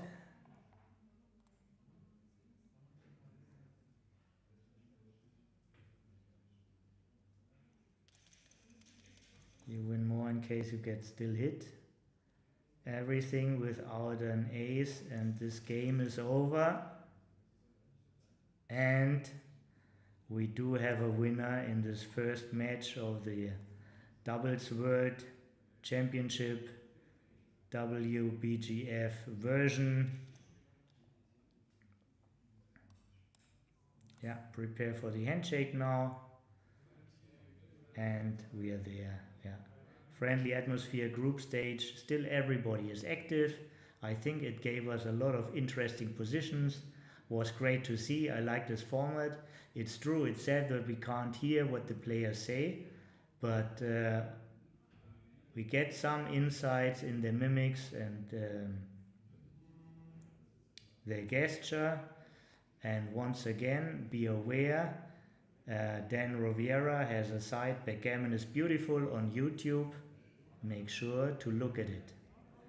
Okay, see you again at 8:30 for the next match. Thank you everybody, 8:30, this is in about an hour. We continue with the next match. Thank you very much for watching. Bye.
dass Sie anfangen zu spielen oder dass ich jetzt habe? Aber ich habe was. Okay, sehr gut. Danke. Is the chat okay? Yeah, it's like I put in something. I don't want to leave you without chat, you know. So.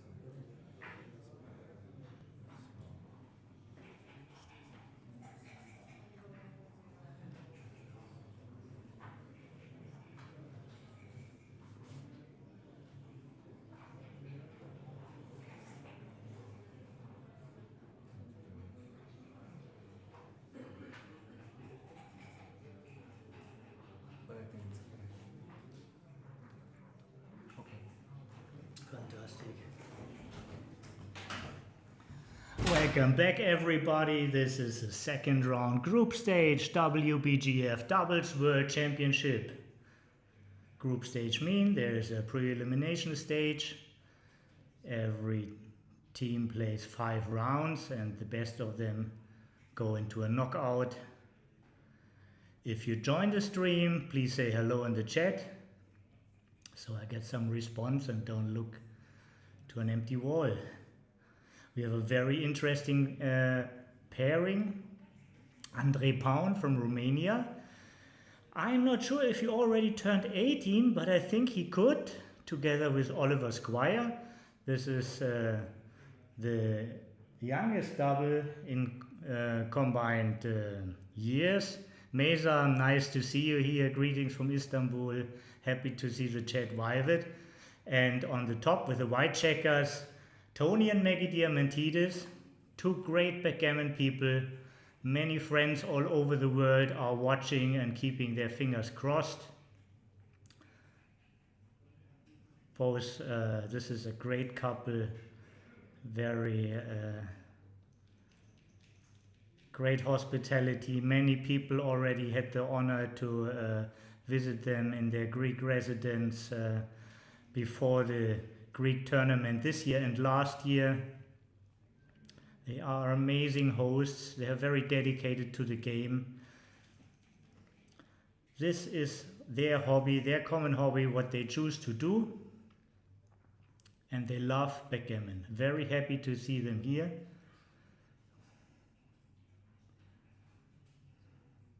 And the same for Andrea and Oliver. They really live the game.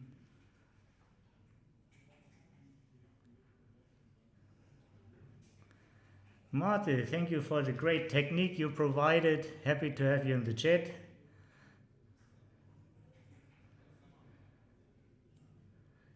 Yeah, it's a great pairing. It's very interesting.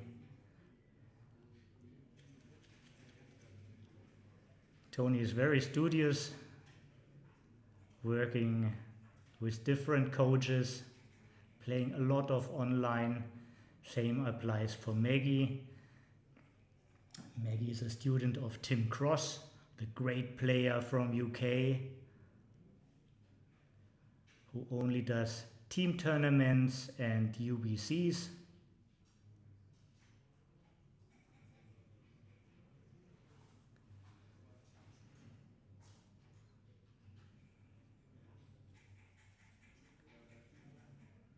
Yeah, they are choosing the long-term asset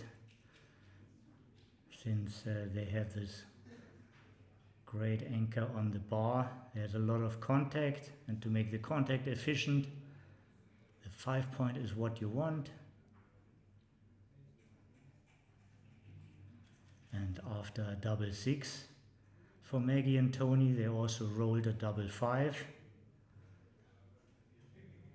Potentially only 2 rolls away to break the contact almost completely. But so far, no market losing number. They needed this 5. And now with a huge racing lead, it looks like they already have a double.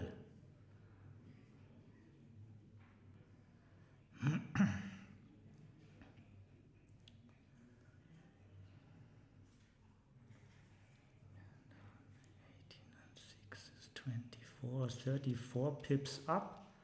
This is at least my quick mental shifting, and if this is true, this already would be a double. Wait a second, maybe you have misseen the number, it's not 4-3, it's 6-3.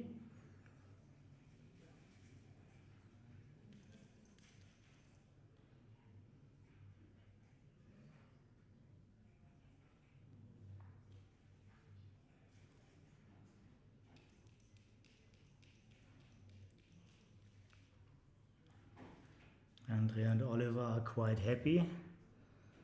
They get 3 rolls. Of course, I mean, they wouldn't have a pass, but they are better off without the cube.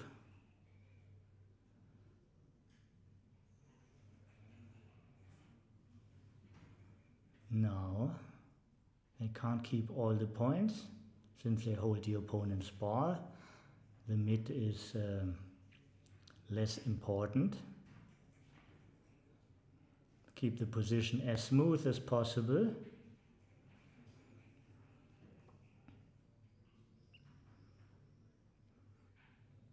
Nine to 5 is what the doctor prescribed, not much of a difference.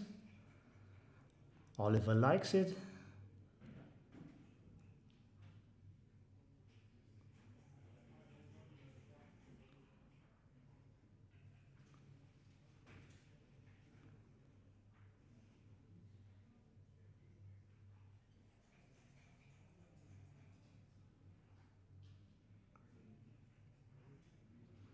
It looks like André is sitting on a double chair, but it's not true. He is just naturally a very tall guy.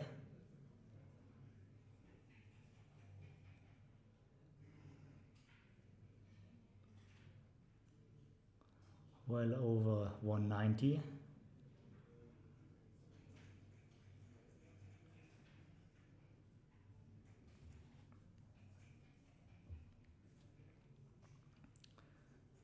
He used to be a student of Leon Dorel, very strong player from Romania.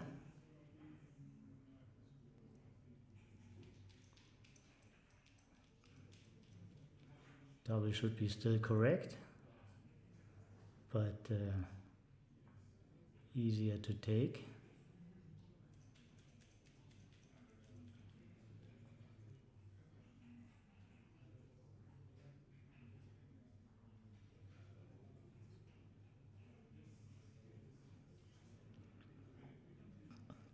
Who else is with us? Please, if you come to the stream, say hello in the chat. And if you really enjoy what we are doing and what you're seeing, maybe also tell your friends. The more the merrier. This is a way to grow the community. This is a nice format because it was definitely necessary to give these popular doubles more room. Double is always a popular format at every backgammon tournament, and it's usually just treated as a side event, squeezed when there's time. Now there's really room for it. And over 40 teams came to Aachen to get this title.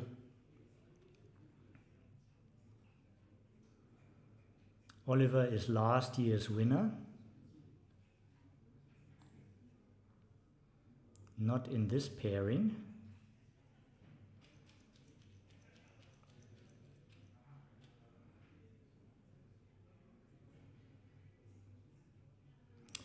A nice, even to the ace is nice because you hardly ever get a shot and it's good for your distribution. So good instincts. But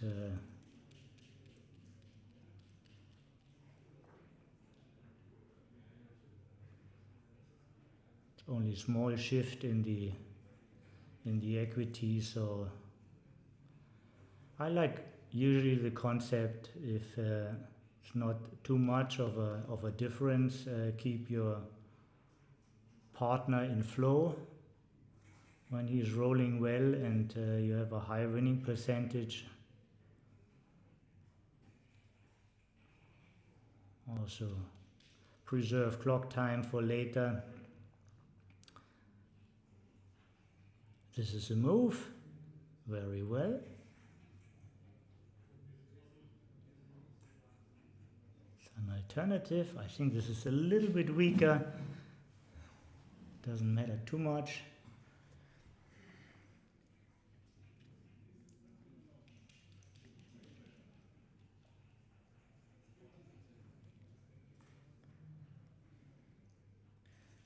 Basically want the high numbers to play well, but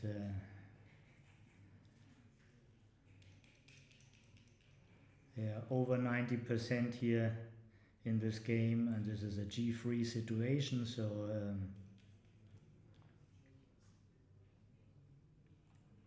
Andreas is with us, and thank you for saying hello. Andreas is one of the organizers of the successful Austrian Open, held a couple of weeks before. Heinz Eddy was a winner. It was a well-covered event, also well-attended event. Many players enjoyed it, and I consider strongly to go there next year.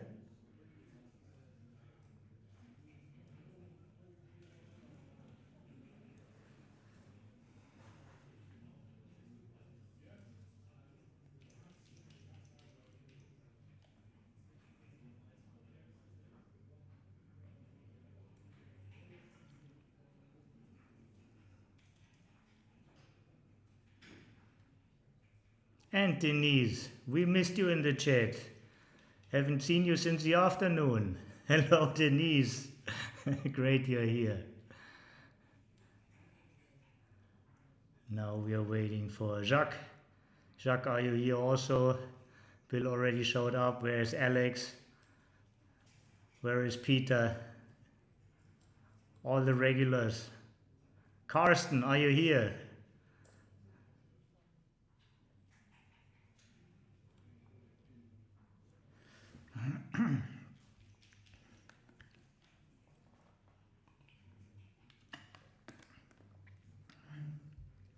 5 away, 7 away.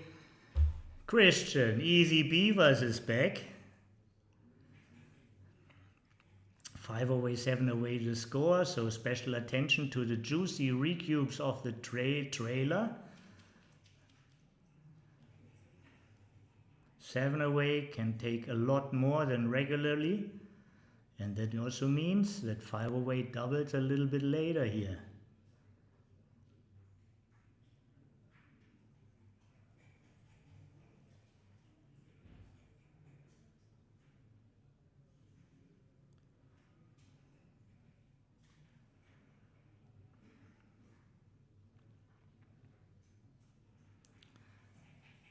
Yeah, if there was a hit with the ace from the 6, then 24-20, but when the 8 is stripped, it wants a body on the 9. 5-4 is just the best, but still everything extremely early. Not near to a double yet. Well, it could be a roll away, it could be too late, but it's very unlikely. Double 3 and dancing, double 3! I don't want to jinx it at all. But once again, superstition brings bad luck, so don't believe in this shit. You might get unlucky. And actually it happened, I feel so sorry. Eric is here. Healing with backgammon, this is his concept. Everybody wishes well to Eric, please. He's suffering under bad flu. But his whole joy is being connected to the community and seeing some great backgammon going on.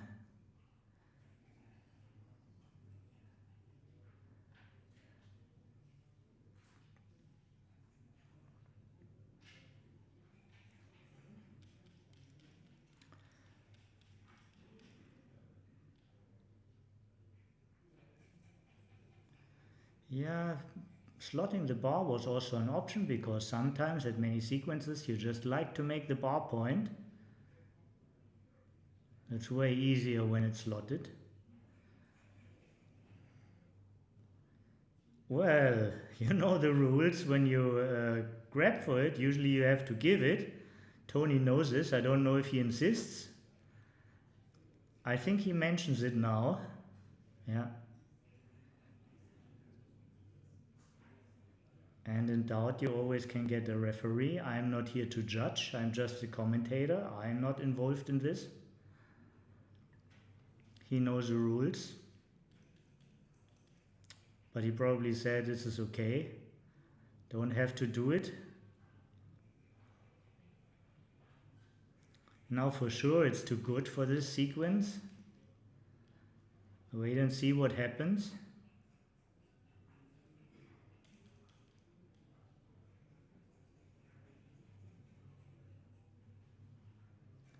Build a power. Build a power in your outfield. You need definitely 2 more points, or at least one, the 4 point. How to make it without builders, this is the way.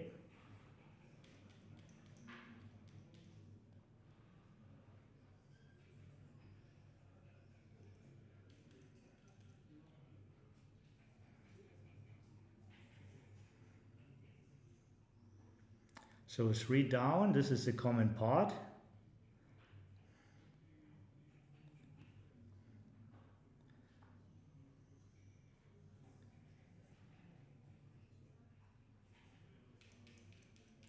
Best move for coming up double aces, but I don't want to call any numbers here. For 5 is a hitter.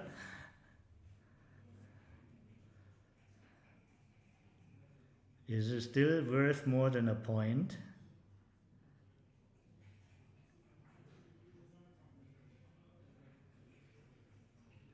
Oliver is not covering his face.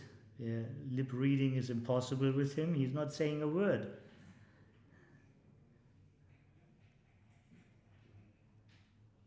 They found a way of communication just from brain to brain. Telepathic. Now he's talking. I wish I could hear what.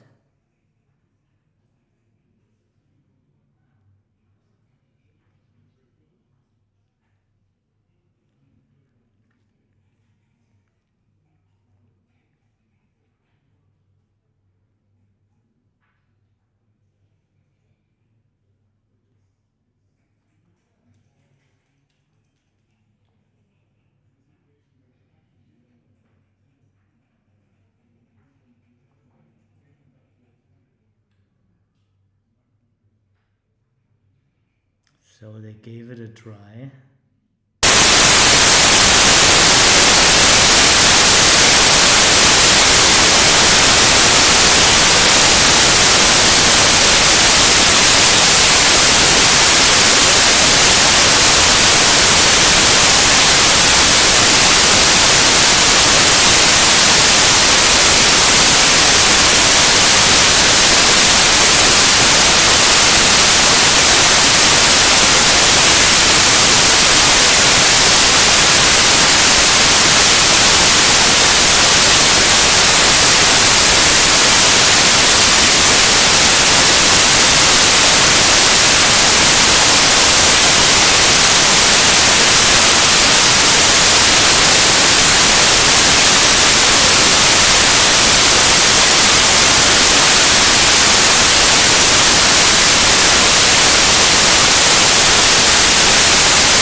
Okay, and It means it's not the microphone last year, but it's something else. okay. So Marte immediately came up, and I hope it's fixed again. Thank you for reporting. Yeah, very, very happy you can hear me now.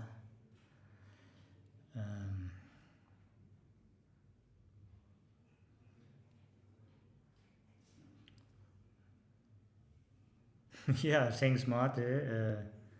I think he was having his dinner, working through from the morning, so but I had to call him. I need to take care about you guys. And he immediately came, and now it's fixed. So let's look into this position. It's still undoubled. There's nothing to shoot at. Not that easy to clear it.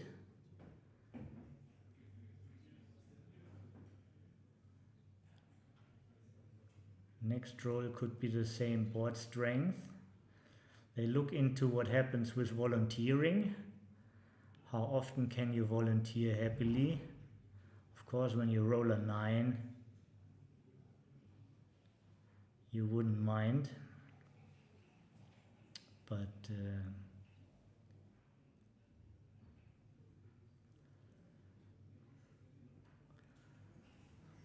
I see them, of course, having the stronger side.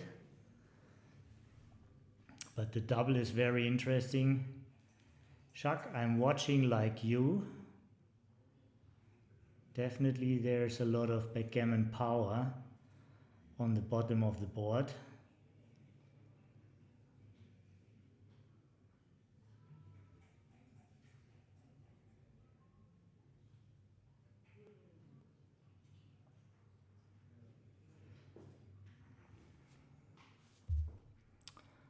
Bossy Mick, hi to see, nice to see you. I guess it's early where you are because you're drinking coffee. I had one as well, but I probably end up for 3 or 4 more hours on the microphone, so this is why I need one. So finally they decided against volunteering.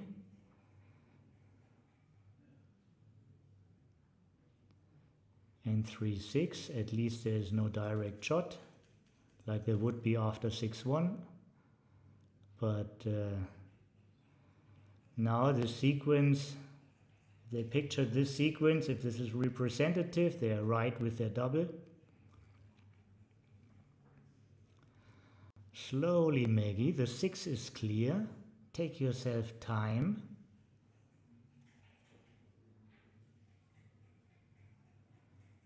Take your time and not your life. Look into it. There are other options. You could also slot the 4, giving you more options to make a point. 4s, 5s, 1s and 2s. They might volunteer, but you're still more likely to end up with another board point.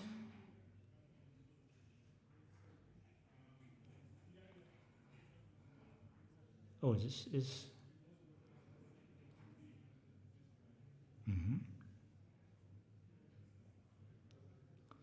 Most reasonable 6. And I see they see danger in having these 2 blots in the board.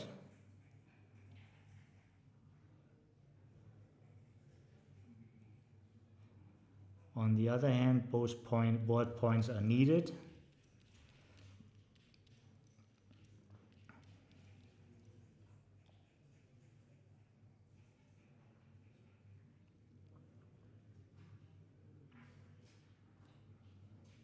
(13-5), and there's still contact. They're way down in the race, so I understand and like that move.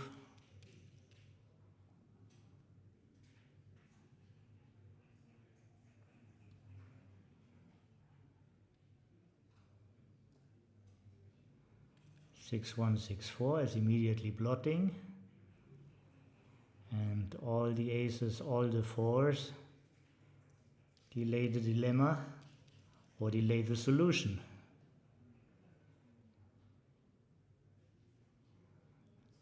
Now you sure won a slot. Yeah, I was not in doubt by the take.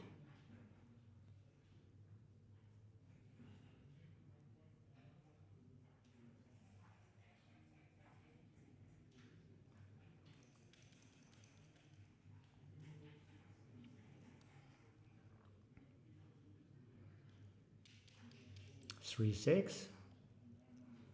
Big gain of powers. Now the board is at least deadly.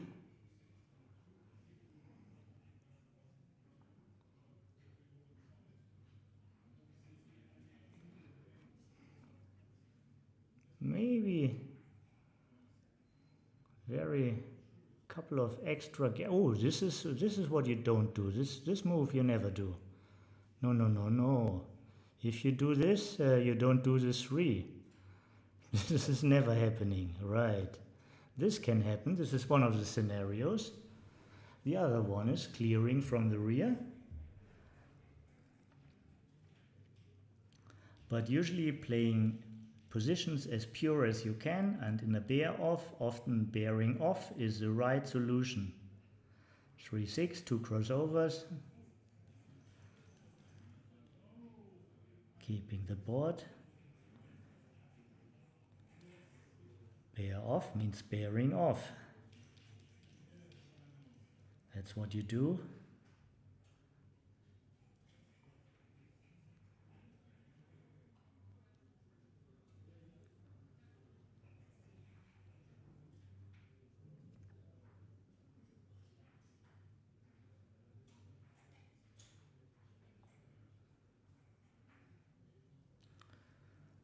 Very little equity left both ways.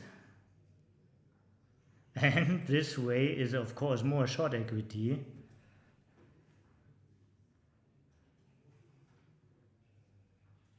But right now it was only 6-2.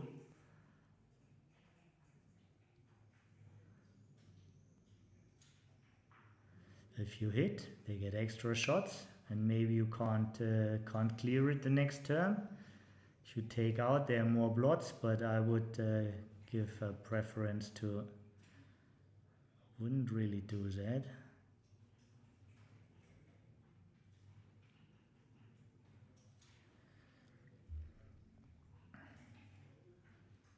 That's what I like.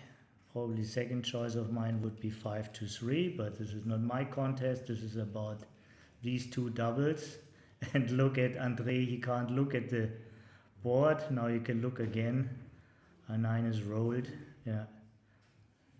I do sometimes the same, you know. I steer in the air when the opponent is on roll. And very often I'm happily surprised they didn't hit. Especially when you play without cameras, it's always better to look.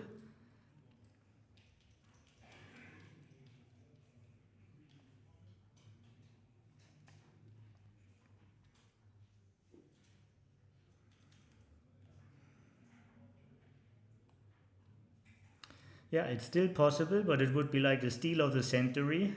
Will we see it? It all starts with a double 6.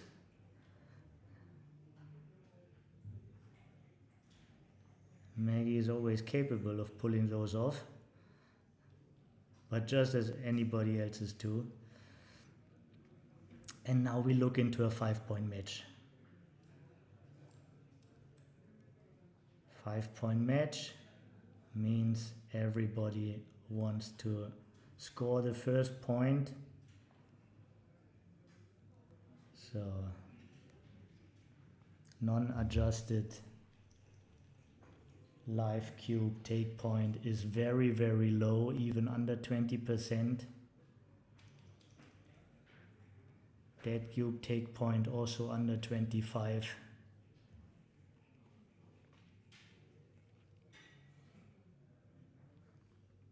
Whoever gets the first point now after this 5 away is in hitting distance. It means like he can end the game, or they can end the game with a double gammon next game. And it doesn't matter so much if it's 5 away, 3 away, or if it's 4 away, 3 away. The second point is worth less than the first point. This is how it comes to this low take point. And now equalize board strength. Don't try the fancy shit.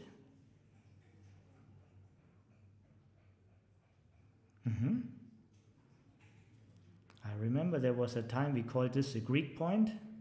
Be patriotic and make it. Oh, I see, some kind of tempo move.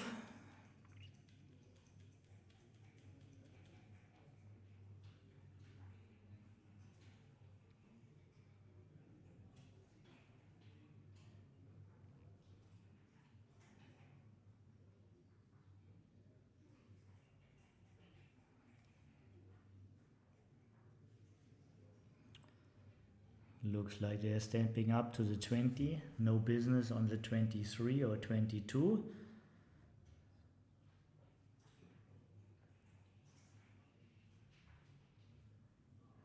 To me it looks like an overplay. But these two guys, they will figure it out.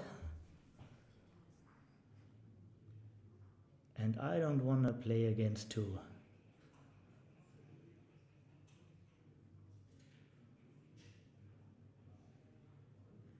What's wrong with one blot?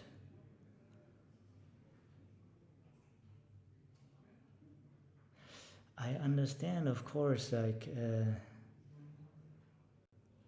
more builders for a point and all that, but of course unstack of the big stack is also a concept, but this is so natural. Looks like you're up in the race, only one checker back. Why spreading plots? And now you get new blots anyhow, or at least you get a second chance at the old ones. The defensive anchor looks very strong, making the opponent's bar point. Maggie has a very funky shirt, reference to a great band, but also to the game, because Doors is also Porta. This is how they call the game of backgammon in Greek and somewhere in Italy too. And also a great rock band.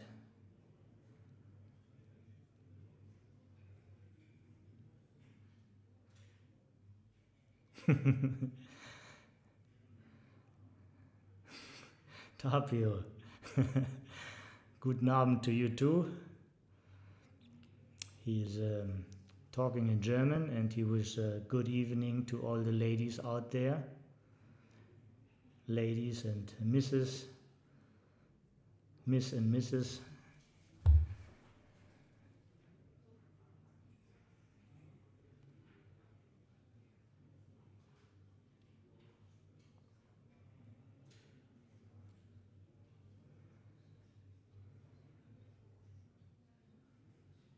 You got much more, I think, from the other bar point. Have a look at it again. Can't really harm you after this anchor. Good choice. Yeah, you could still play for the bar. You don't have to do that. Now you can reach for 2 checkers, giving him 20 numbers. The other way it's only 11. It's even more, it's 22 numbers when you hit on your 5, but nevertheless, I think the real important part of this move was anchoring up on the bar. 3-6. Don't wait back and spread plots. This is a natural move.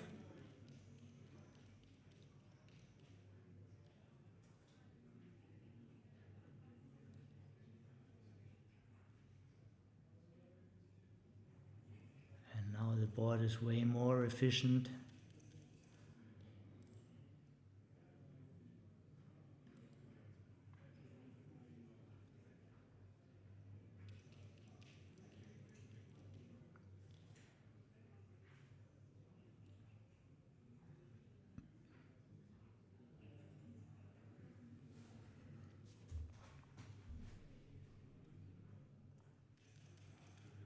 Black is a small advantage in the race and has a small advantage in the position.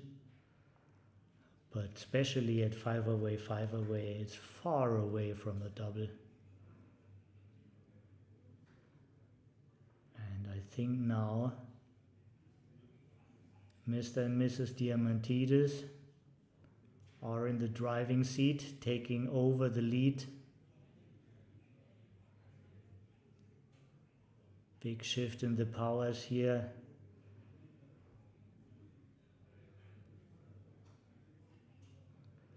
And this is the right thing what they are doing. They are counting the race. So they are 12 pips up in the outfield and it's even in the inboard, so they are 12 pips up. You can see this easy by mental shifting. Just bring from Black's midpoint 2 3s down to the 10 and 1 6 down to the bar point, so this is 12 pips. And in the inner board it's just the same. So now Maggie and Tony are up 6. This is not enough.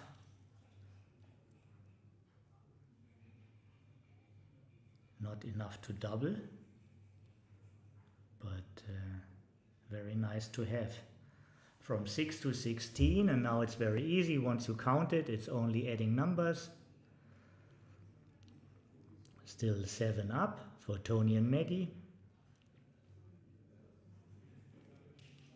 Coming closer to a double. 16 up. This is like if Andre and Oliver, they roll double 4, it would be even with Maggie and Tony on roll. Quite some edge. Of course you want to break contact here. It provides a very smooth bear in, everything is active. 16 pips up, that's what you want to do. Trust yourself, but you can make sure there's lots of time.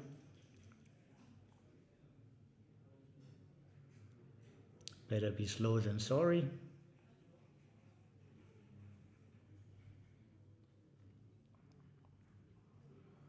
Again, 7 pips up, and we are really in range.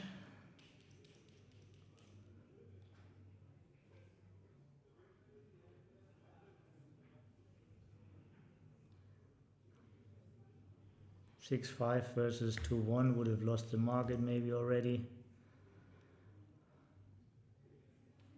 14-6, 8 up. They won in the sequence. Sure, you wait a little bit longer, but you don't wait forever.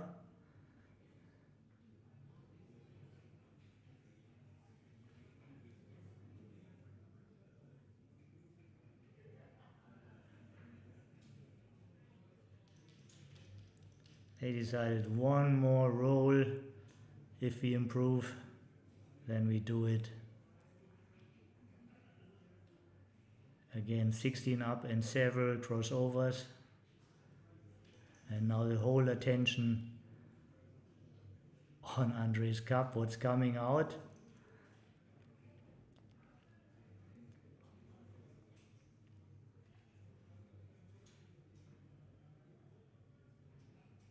Three extra crossovers and 8 pips better.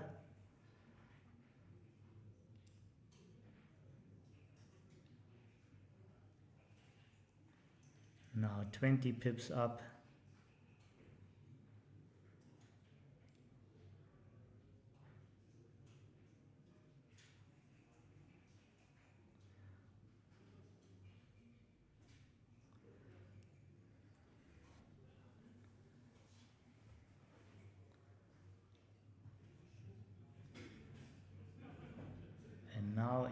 with a low take point. This is probably on the already past the border, towards the pass, past the border to the pass. But let's see what's happening here.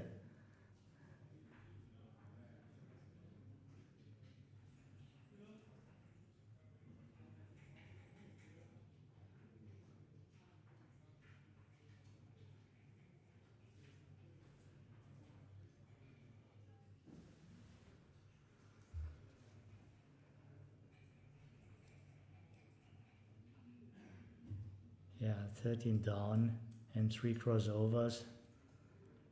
I mean, you want this point strongly, but not at all costs. And we see a switch here. Oliver tries to roll lucky.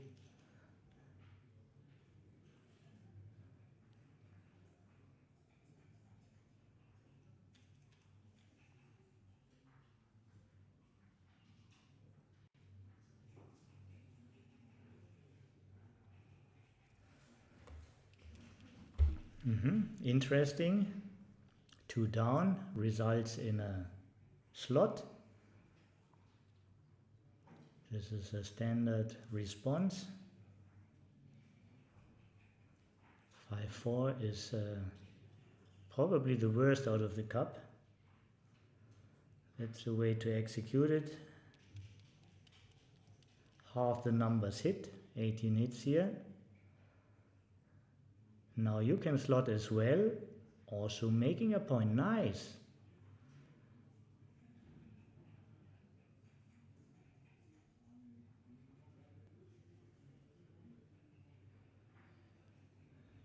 Yeah, move it once back and have a look. Okay.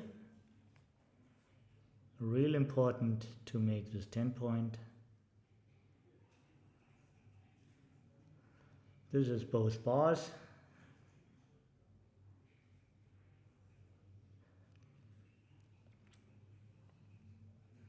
Everything else is too dangerous. This is what's to do.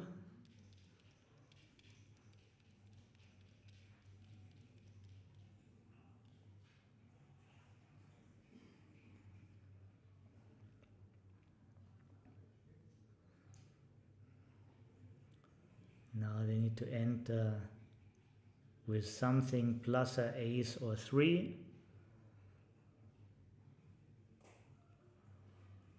4-5, small 4 duplications maybe by hopping out. At least they don't get pointed on with the inner board point. That's important. 4-way score. The 4-way score actually can do a lot of stuff the 5-way score can't do.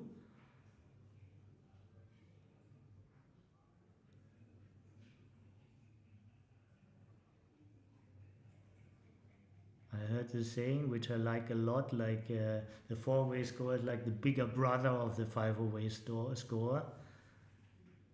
Can do things the other can't, just because he's older and bigger.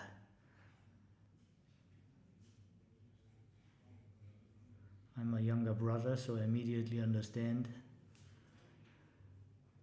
what that means. And this is quite a sexy double.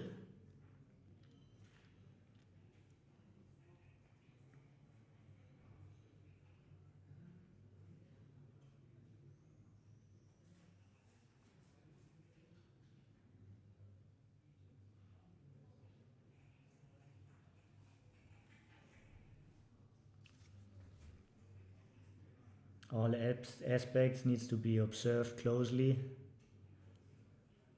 Can make every decision only once, but nevertheless, there's enough position to take here.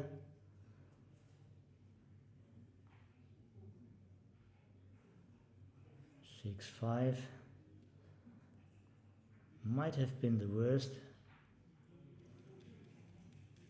Does nothing what you want and keeps you stuck on the 24.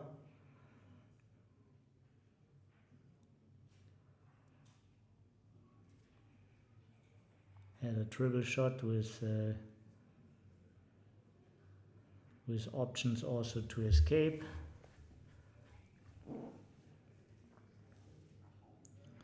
Two, 6, 3, 6, which wouldn't have hit, would have escaped. So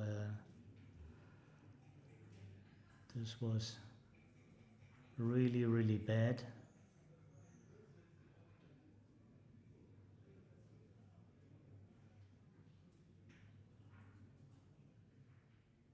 Easiest to advance when you slot. Now look at the thing again. With the weakness on the ace, well, you really want the 5 point, but I see also there's a gammon risk. Don't want to doubt their choice. Watch and see.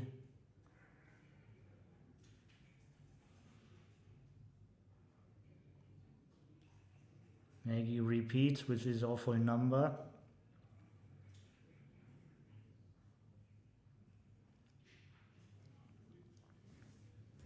Yeah, after 3-1 and double 3, they look really good, but can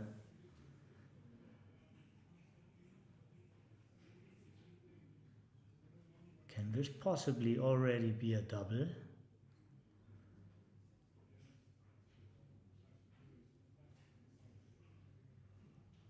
A 4 cube without gammon could end the match for Tony and Maggie, but not for Andre and Oliver.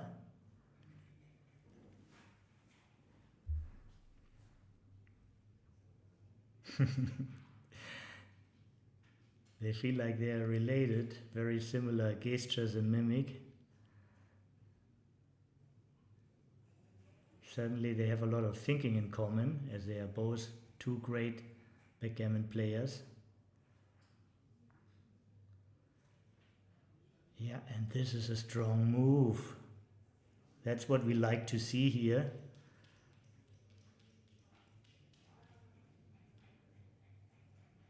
And this is a good roll, Maggie. Right. The direction is clear. You just want to get out. The race is fantastic.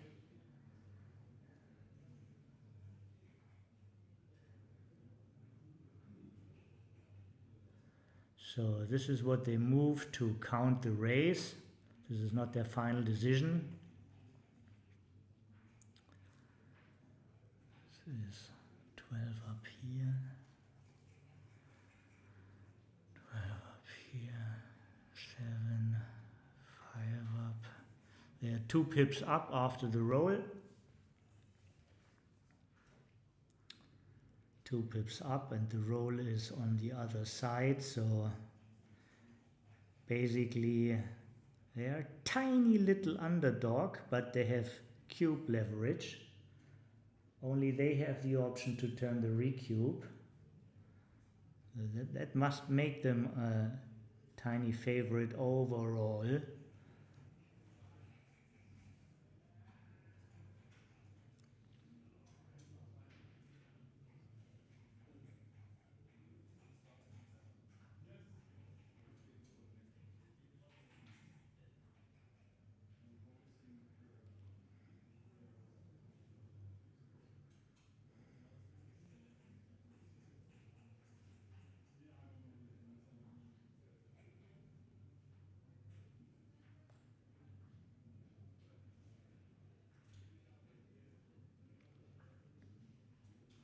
Yeah, this you want to do at least. You don't have the time to hang around on the bar.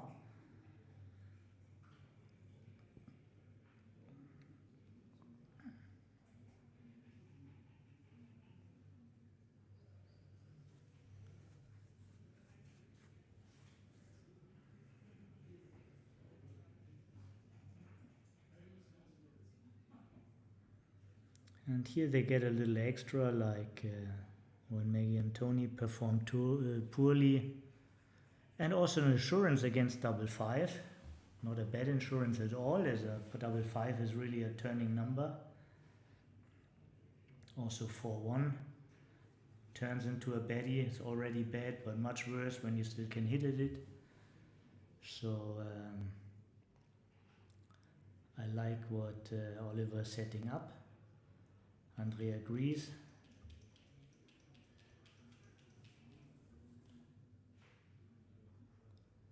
Four 6 is a better 10 this time.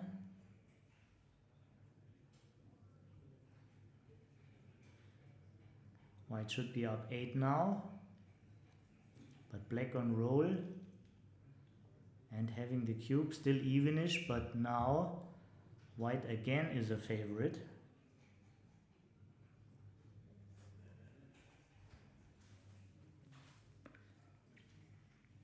White is Tony and Meg.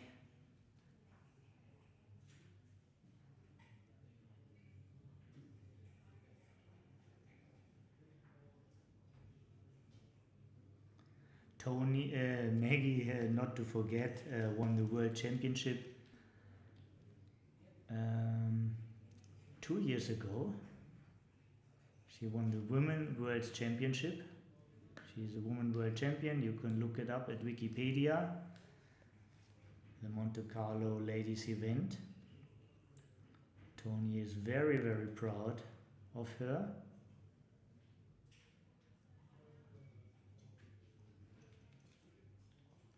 And Maggie is also proud of her.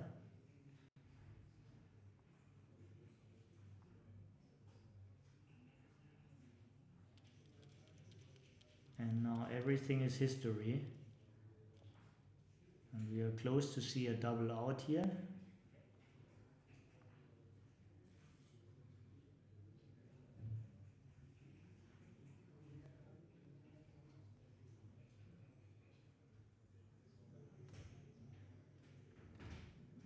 Seven, 6, 4 pips up only, and crossover down. So this is not a double out.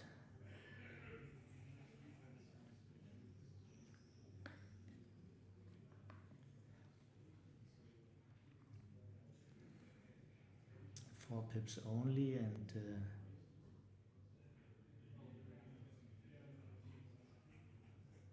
one crossover down, so no rush. They don't look like they rush into anything.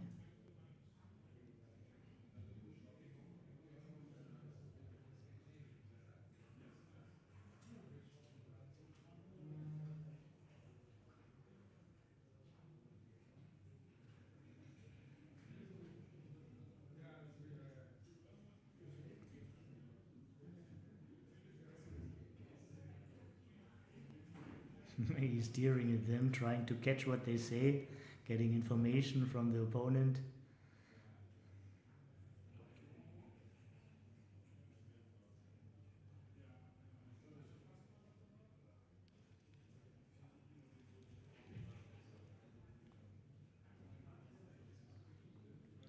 Three one is a baddie,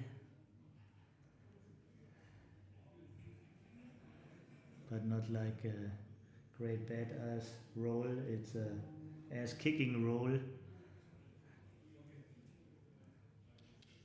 Kicks himself.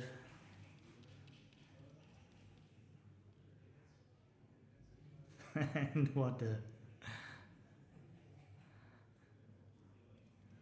Now it's almost 50-50. The race is dead even. And Mr. and Mrs. Diamantidis are on roll. Break, re-break, break, re-break. That's a good one.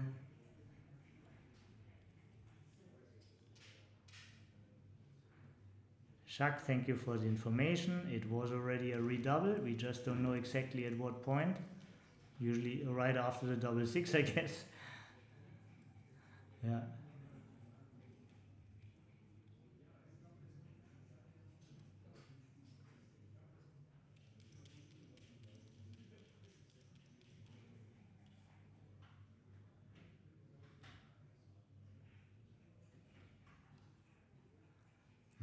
Looks good. It looks like Maggie and Tony are 3 pips up. These are the 2 checkers on the 1 and 2, which Andre and Oliver having.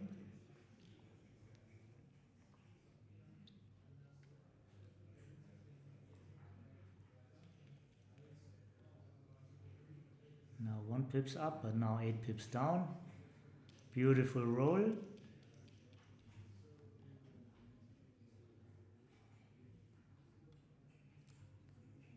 Very close to the window. The window might be wide open.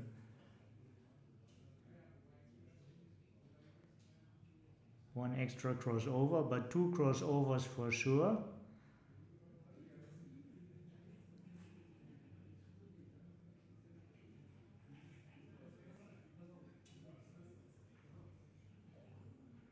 They take for sure 2 checkers out, no matter what they roll. The best is 4 checkers, the worst is 2.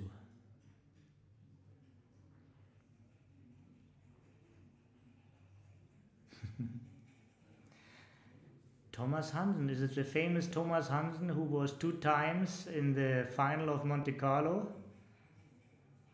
Is it you? The double silver winner of Monaco?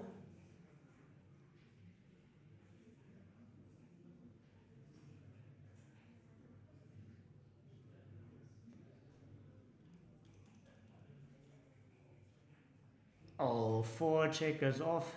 Yeah. Now this takes the excitement a little bit out. Yeah.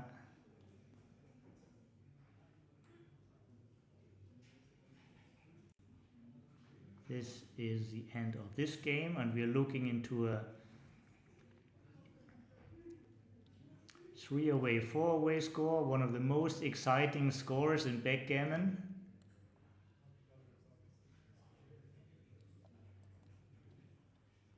There's so much to say about this, and I'm sure I'm not knowing all of it. Oh, sorry. I thought it was Thomas Hansen, but thank you for putting me right. Always appreciate for your comments. Carsten Bredal, but you are a 2-time Nordic Open winner. This is right, yeah? You can also correct me on that, but this is what I remember. One of the heroes of Danish backgammon. Carsten Bredal is with us.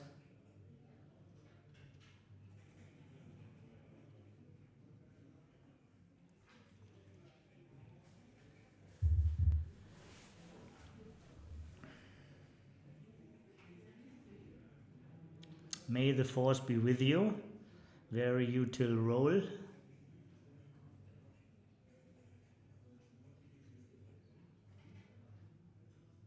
Yeah, it's 2 points. The question is where. In the outfield would be my pick too. And of course this is a little bit better than the 4, but why not making 2 new points instead of just shifting, making 1 and then shift it? Doesn't this look stronger?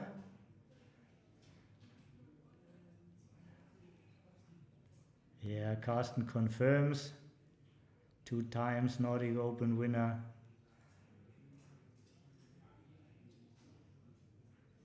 Keep the winners in mind.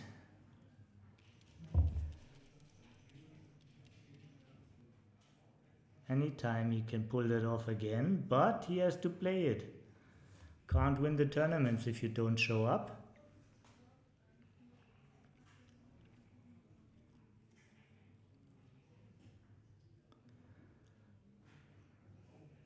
Right, this is not the obligated 3rd 2.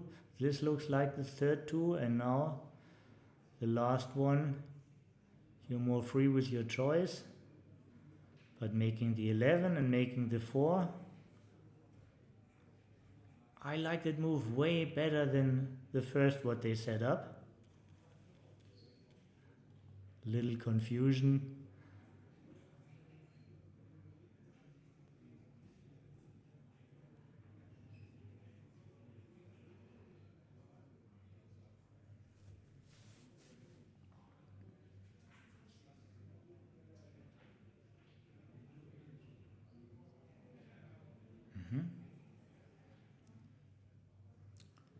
Pointing out that the checker is better placed on the 22, and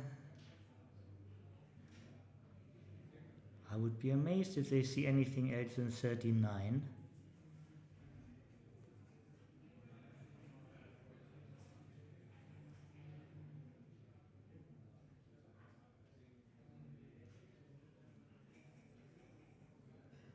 This is better for the attacking.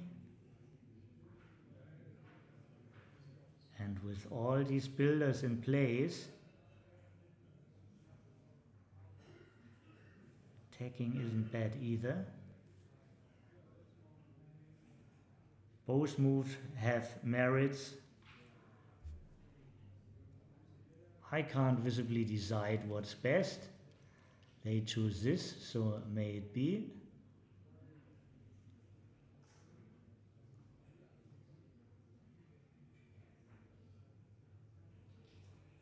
Okay, now you have to work for your position.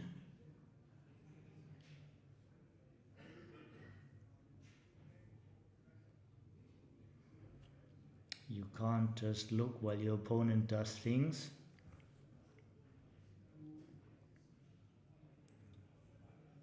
Fight for the initiative. If you don't hit, your opponent will point somewhere. This is a possible ace. 3 to 2 is another possible ace. 4 to 3 is another possible ace. Everything else is unlikely. There are these 3 aces. Sure, you don't want to switch from the 4 point to the 3, so this narrows it down. This might be right.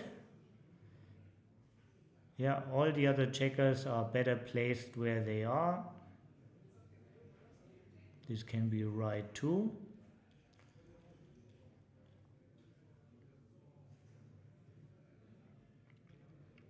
Less hitting numbers this way. Quod erat demonstrandum. Just what have been demonstrated to us.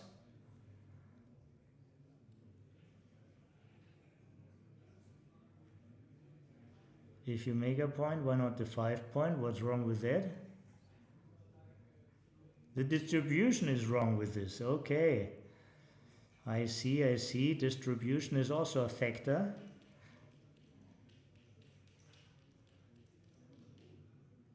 Especially in these kind of positions where it's more about blitzing than priming. See, Corneli is asking a very good question.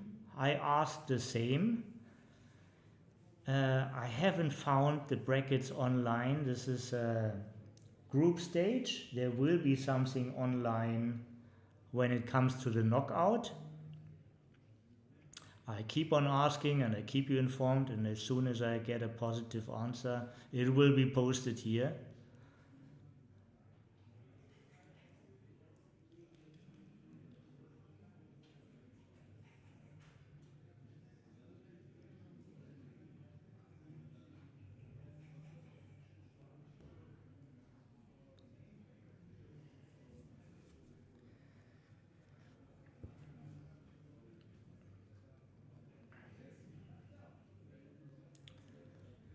So the bar is possible.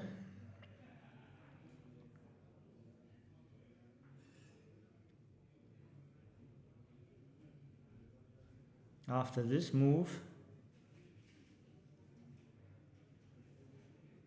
you have abilities to make the 6 prime. Without this move, you never can do that. Well, not never, but not in the next roll. Stepping out into a double shot. If this is your alternative, then you very well consider again making the bar. But on the other hand,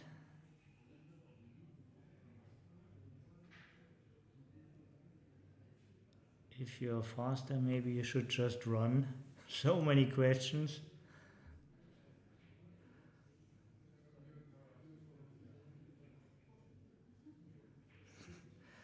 This these dilly builders. It's a small threat, but giving up a good point and not placing the checkers really where you want them. They decided for this play for a good reason. They wouldn't have done it if they're not up.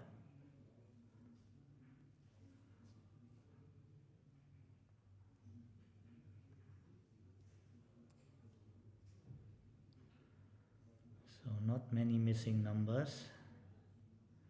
5-3, 4-3. 4-5 is not missing. Double 5 is missing. Counting only 5 numbers, it misses.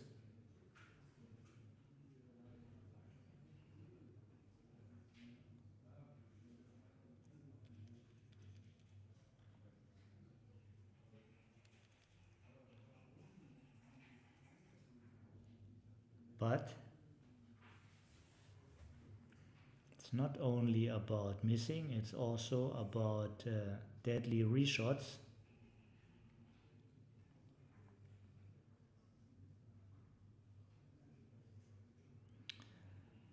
"11 deadly reshots, all fours from the roof, plus 2-5-1-6 and double 2.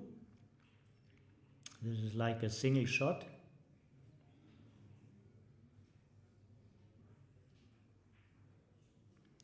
Also shooting at 2 checkers. So let's check for this. This is 5 and 7. This is even 12 numbers if I get it right.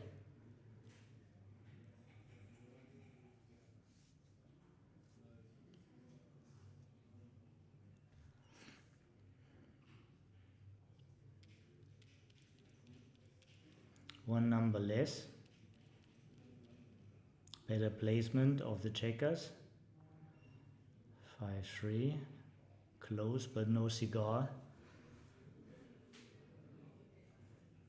Cries for a slot. Yeah. Now you heard the checkers crying, stacked up on the 6. We want to come down, slot us.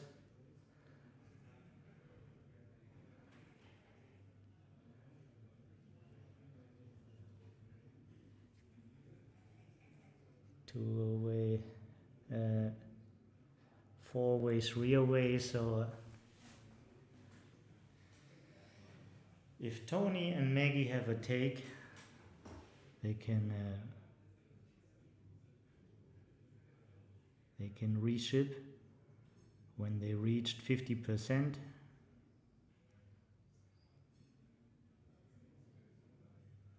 This is not much.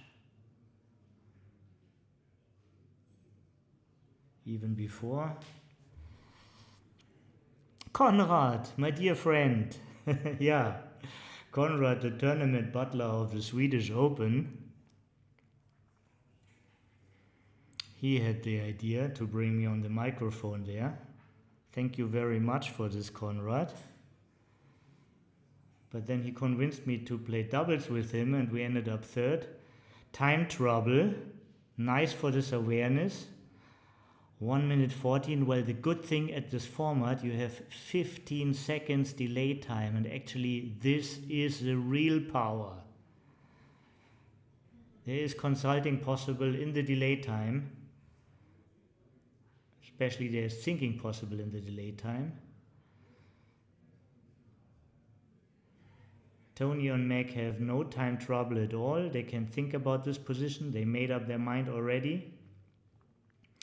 4 away, 2 away. Good score to trail. We had this just before. Andreas is with us. Andreas was last year in the final of this event, together with Akiko. High silver champion. Best to Irene.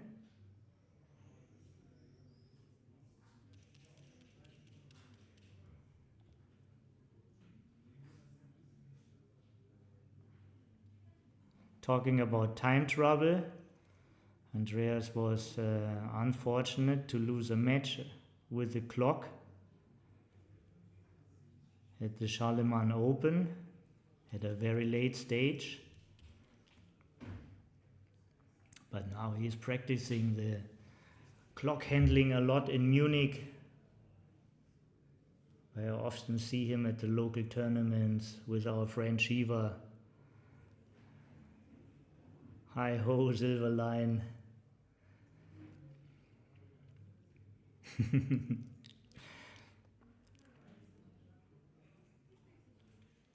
Good move, you want to reduce shots.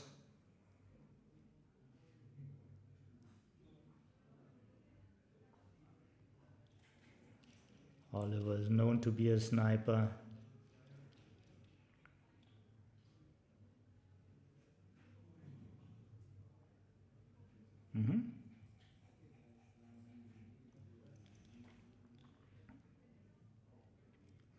Another good move, and as long as Oliver and Andre keep their anchor, there won't be any cube action.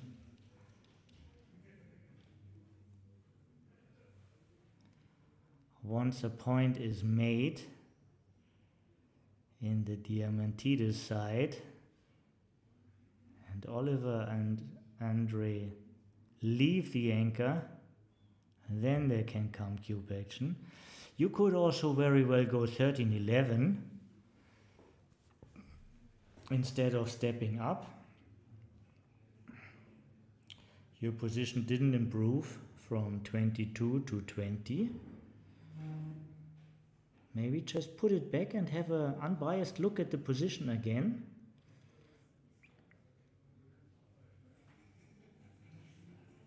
Would have been the same result. Very strong roll. And of course the target from Andre and Oliver is winning an undoubled gammon. Their best number is a 6-5 now.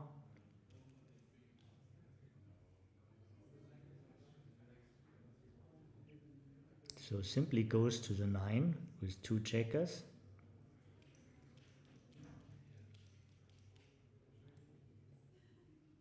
1-6 is nice, yeah. If you stay back, you get hit with any ace.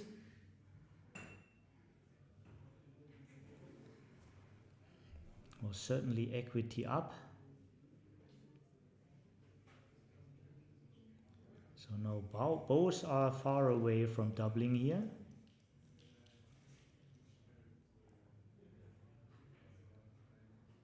To 1, start preparing your board.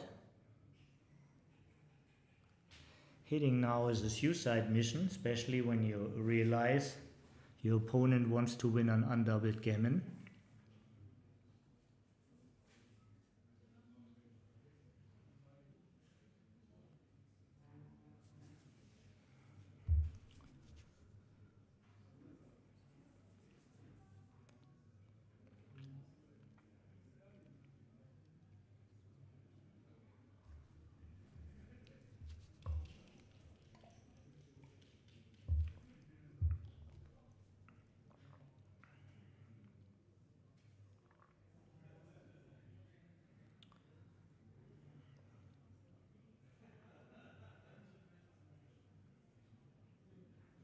Is there anything better than slotting the dupe 2-point?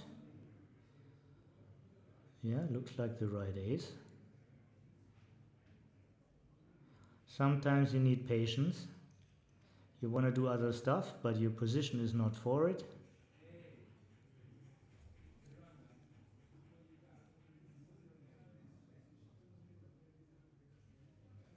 With the next 1-5 you can do some fancy shit. And you have it.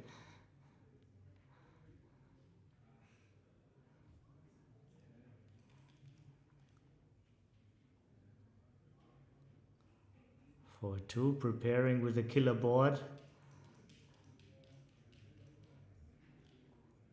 Thank you, Jokvan. Jokvan provides us with a pip count, 102 to 102.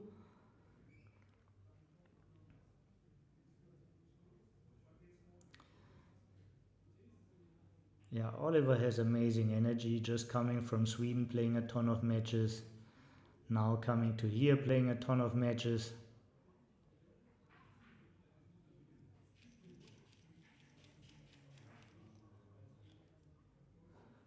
But this is his life, and that's very respectable. He's up for the grind. He loves the hard work. And there's a lot of work before he sits on the board. The preparation, the practice.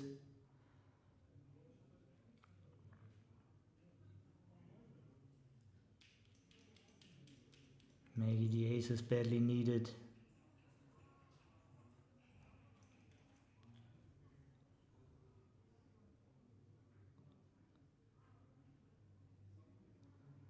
Five, four, do what you have to do.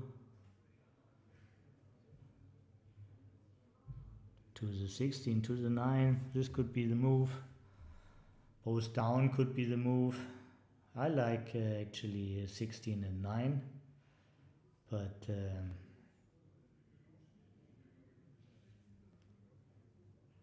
a lot of things look fine to me.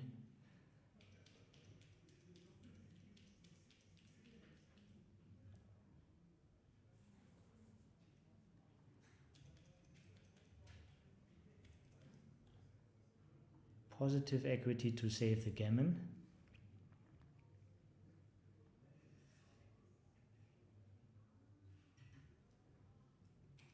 Just getting in is great already.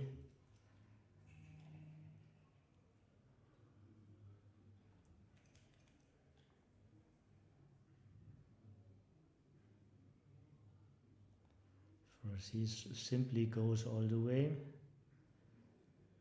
16 to 9.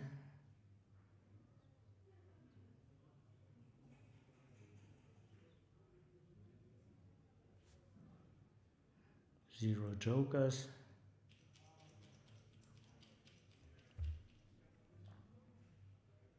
Zero jokers for the opponent. Double 4, double 3 are the best numbers. 3-2 is also great. Now there's a ton of good numbers. Come in, Maggie, come on.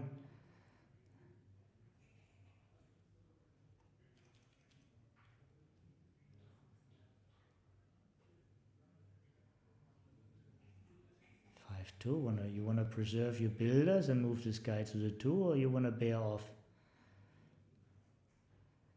In general, this looks more healthy. Also brings a man out. Yeah.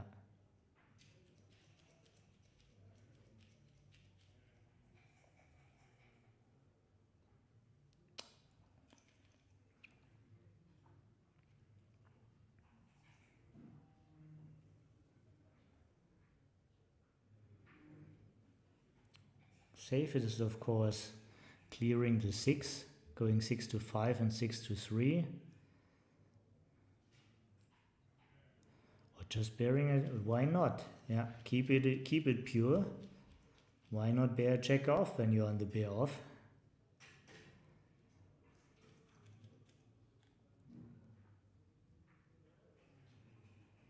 Probably it's from now on better equity to stay out or enter with the ace than enter with the 6. It's more like you need a shot now. Crossovers, crossovers, crossovers. Whenever you can do them, don't be picky.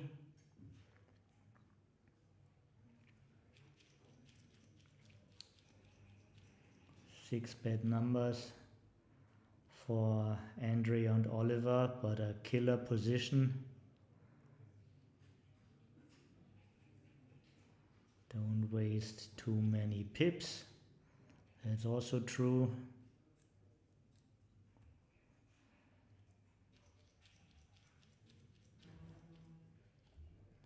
There's still shot equity left. Looks good. The other play looks a little bit better because it's safer to make 2 crossover next time when you have the aces playing well. Yeah, this is the only move. The only alternative would leaving a shot. That's what they're not gonna do.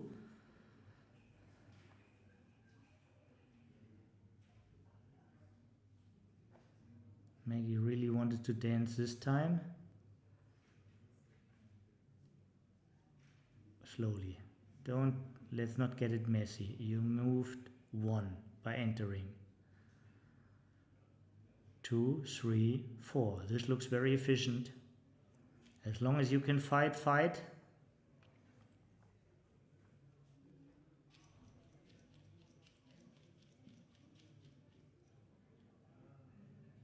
Wow, this is a way to fight. 1, 2, 3, perfect bear in and another crossover. No, the long crossover. No, you did it right. Just the last one, 15 to 10. 15 to 10. Yeah. Yeah.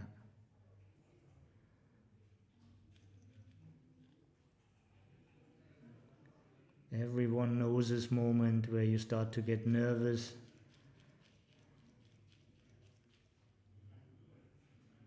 Oh, wow.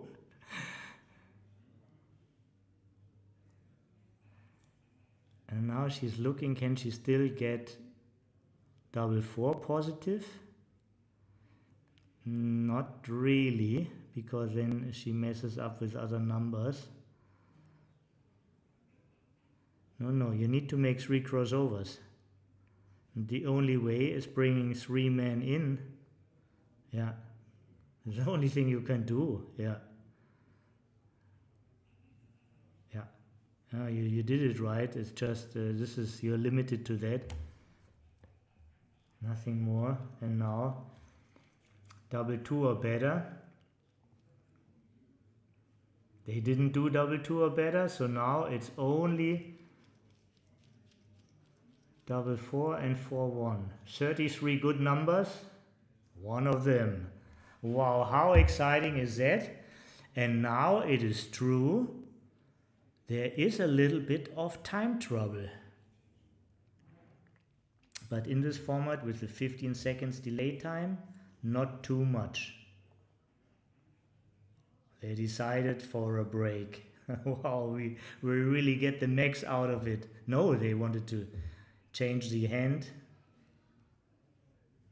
Tony said, at least once this match, I want to roll too. Put the burden on me. Now you're my consultant.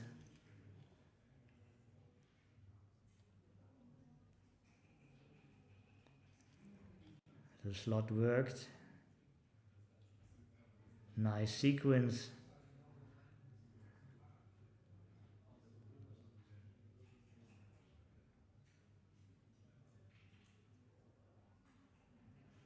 They want to make it very official and put the Crawford sign. This is good because maybe new watchers rush into the stream and now they know exactly. Now this is a neat thing here with these great scoreboards from Ace Point. It's very easy to find the Crawford. It's a little bit bigger and in a different color. That's what I don't like with many other boards. You have to fondle around a long time till you find it. So this is very easy. Great display for us, great service for the camera, for the stream. Putting this looks good. Yeah. Bring a new checker to the zone by 13-7, but that's also good. Survived the slot again.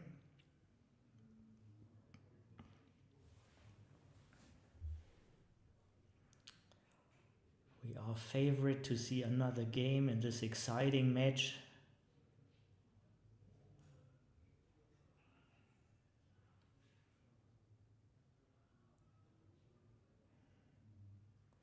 No tempo hit. They still are at a gammon save score.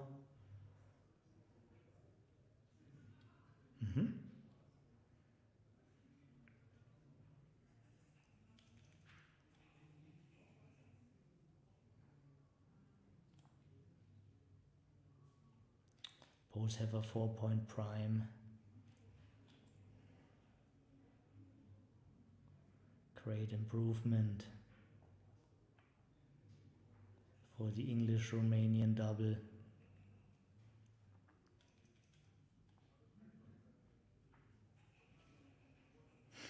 Double 6. Okay, you're not looking for gammon, but of course you have to set this up and look at this. And okay, quickly, a bit surprised because the man on the 23 also wants to go home, and he just walks out with 6s. Still can do it now.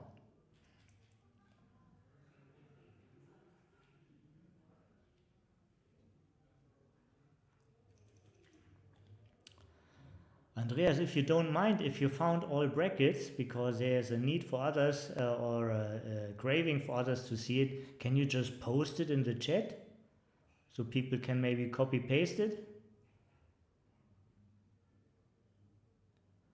Thomas, I wouldn't be surprised.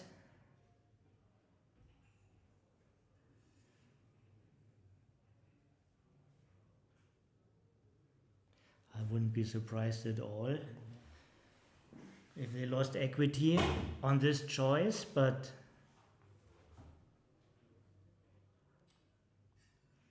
I would never bet against two strong players, and these are definitely two really strong players.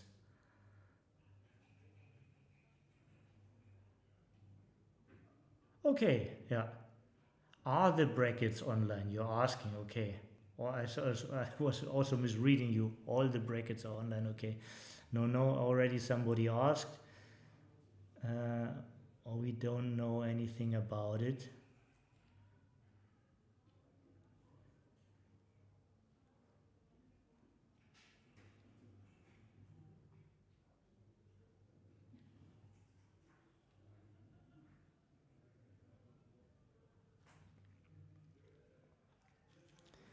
For sure it will be posted in the knockoff stage. But since this is a real big tournament, of course it would increase the fun when you know exactly what's going on. Many of you have rooting interests, know friends who are participating in this.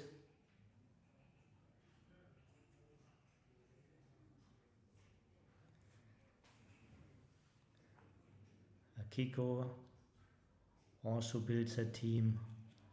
Ada is here in the team together with Josephine Bichler. Pia and Katja are here. They even have a name for their team and a dress, the Underdogs. They have team t-shirts with gambling dogs on it, the Underdogs.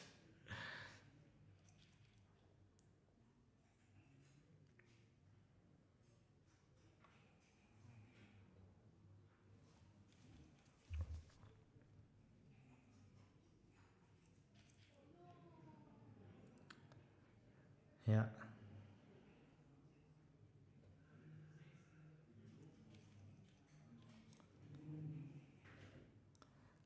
After entering, Oliver and Andre, they could still win the race here. So hit is necessary. Pick and pass. The threes are too rich. Fast move, but good move. 3-6. 19 hitting numbers. 5s and 7s. Sometimes it's good when you speak it out, so it's harder to miss when you roll it.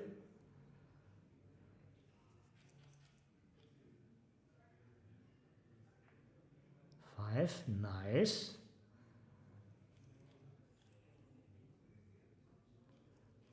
Too much of a swing with 3-4.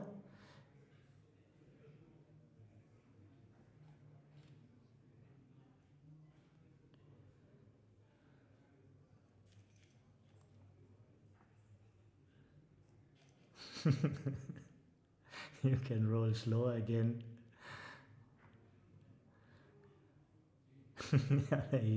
Tony looks a little bit exhausted after letting all these good numbers out. One for sure, 3 more to do. Just a clearing concept, but not many gammons, but tiny little bit, and there's a good extra, so I'm not surprised if this is the best equity. Peel, says Thomas Hansen. Peel. Yeah, why not bearing off when you're in the bear off?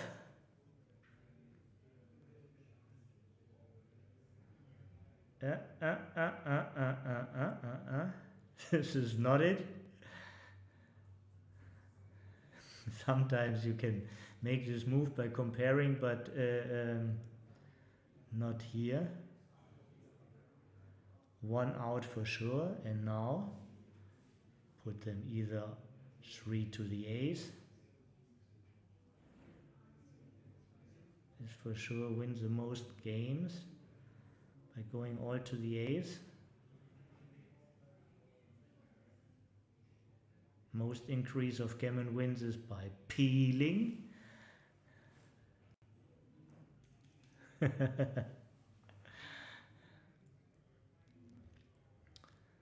Some opportunities are poisoned, but in general agree with you. If you peel before, you peel now. Okay, puts an end to that. No more dreaming. You have to win the hard way, Tony and Maggie.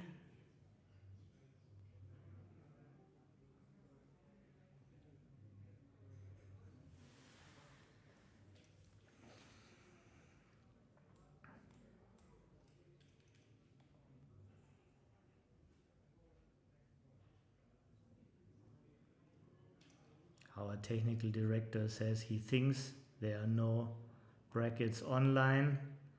We all think the same.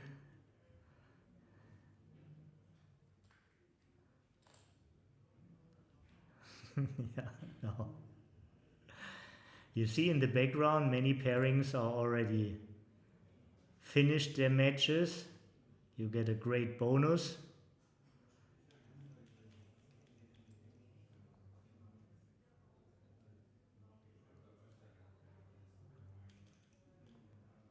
For 2. So now Oliver and Andre, they have a free take, and you can gamble a little bit and wait with shipping the cube. If you have a little gammon threats, at least you give them some headache and maybe an opportunity to make a mistake. Even strong players can blunder. Reminds me of a famous quote from Oscar Wilde: I can resist everything but temptations. Put those temptations out and see how the people handle them. This is camera unfriendly, stacking up the checkers. But of course it's legal. Still a checker on the bar.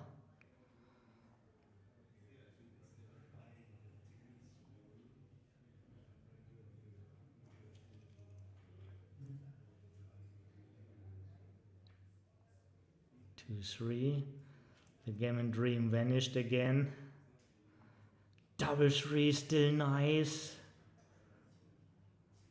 How cool is that? And just keep on going. Get the sexy 5 point. No. You want to win the gammons. This is not a gammon safe play. Tony.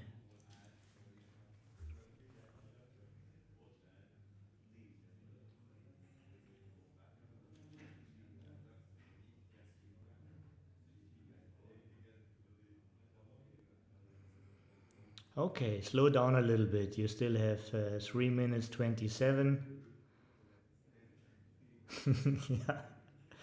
Wonder what that is, but hopefully it helps. Yeah, this is what excitement does to us. And I know he has many friends all over the world who are now all watching Sending a lot of positive energy over the globe and back to Aachen, the beautiful city in Germany's west.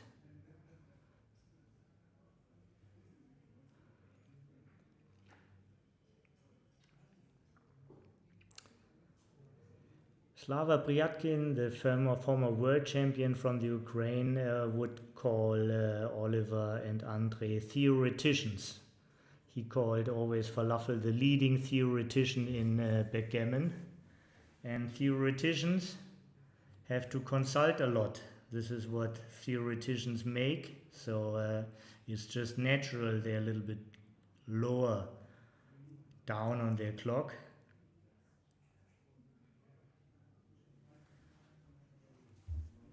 Oh, they're really low, only 18 seconds, but these 15 seconds delay time should be still enough for considerate plays. Just they have to stop consulting a little bit. Yeah.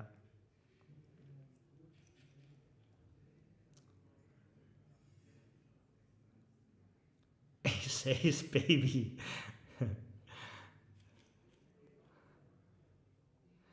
Ace would be actually really great for Tony and Meg, making the 9 point, blocking them at the 22.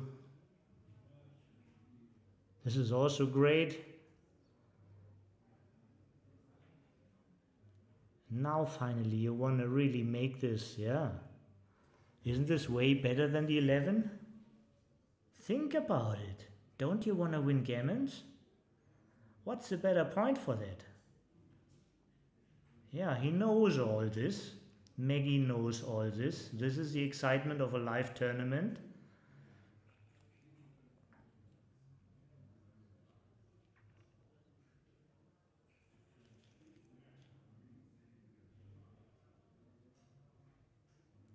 I can feel the rush of adrenaline. This can really give you a high, and then it's not that easy to rationalize. In Germany we say don't see the forest because too many trees.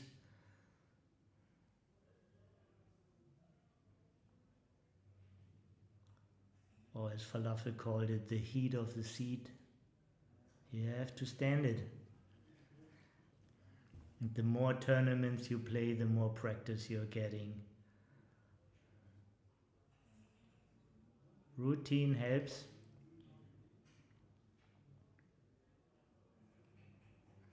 11-6 is the best you get. 4 shots, double 2, double 4 and 6-2. This is not really a good number. Need to bust your board. Maybe in a way to remake it.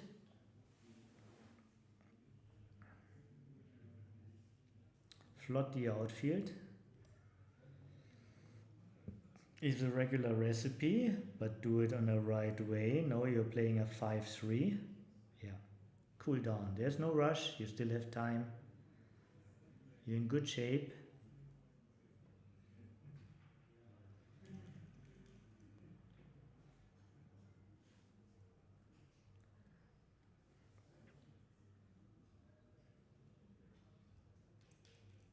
Because of the gammon save score, they don't want to slot anything.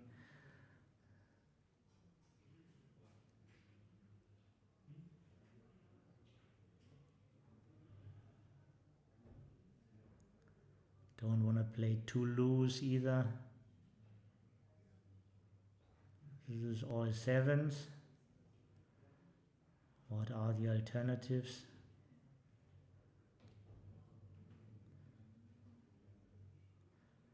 This is also 6 numbers, but better field coverage.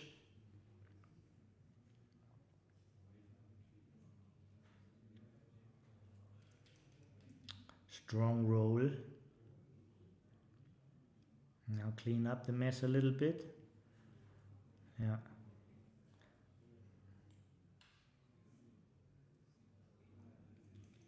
Six shots.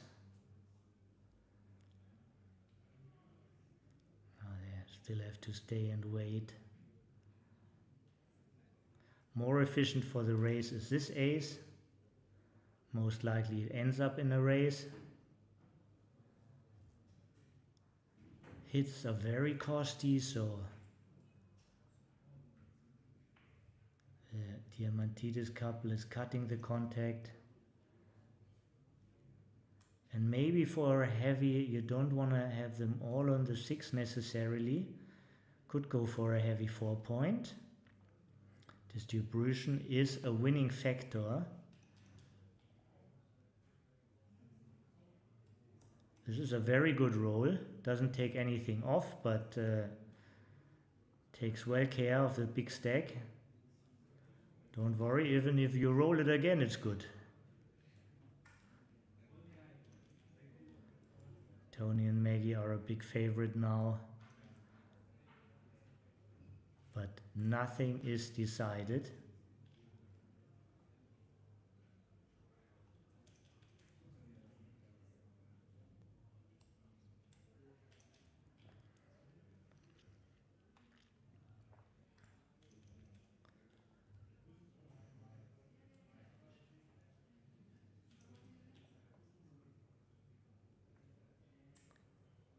That's right. I have to smile a little bit because they play so fast.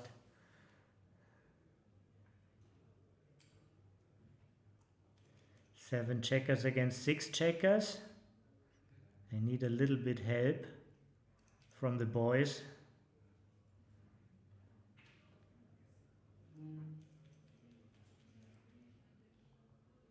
Big swing on this one. 2-5. Takes a checker off. This way nothing is wasted, this way a little bit is wasted, so good decision. He made it up very quick. He had to make it up very quick. 6-5. Oh, Tony, you better roll a double if you want to stay in business. Oh, Pentaris. Double fives. There's a Greek expression for this roll. Pentaris. McGrill would have said snowflakes. Wow, this is some spirit here. I can feel this energy. This is backgammon. Guys, oh la la. Yeah, you're right, Thomas. And now we got to D and P. What a fight. What a fight.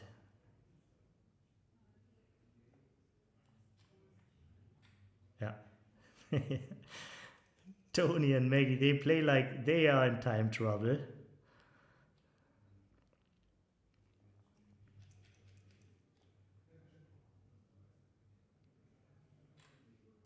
Yes. Wow. Yeah. They're so focused. Sharp shooting. Quick snipers. Yeah. And it was for sure the right move. I was still captivated in thoughts. Insta move. Yeah, that's also right for sure. Now really slow down. Suddenly a small break for Andre and Oliver. Yeah.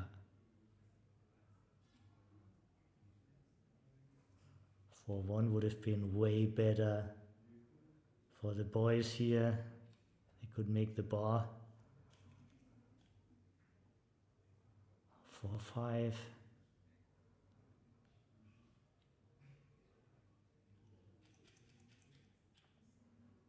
Bringing everything to where the action is.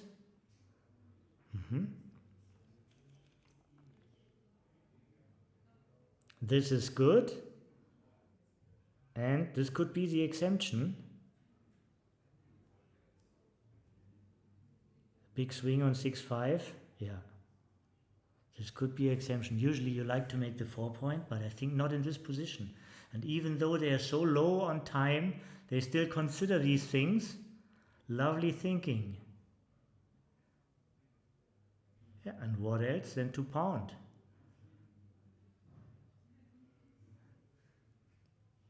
Of course you cannot play safe, but they are also Just the boys just roll a 6 and you're in trouble.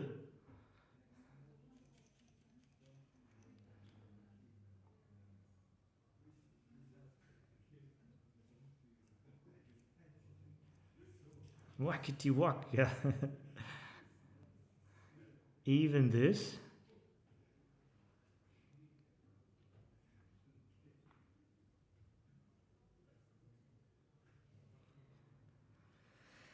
Yeah. But if you do it, you hit. Yeah, just make sure.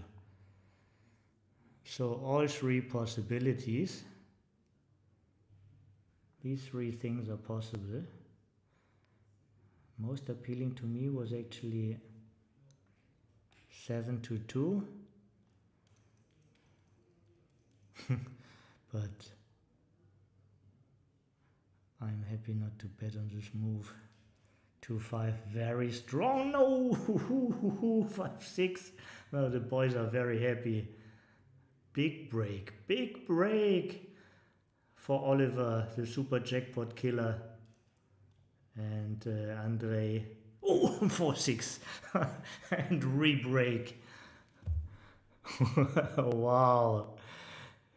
1-3 again, the hitting goes on. Double hit from the bar. This is tough stuff here, yeah. 6-3 makes a 4-point.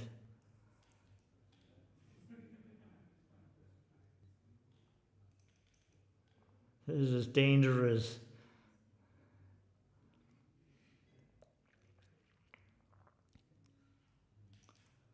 Yes, they had to do this, but still, the boys have a guy back.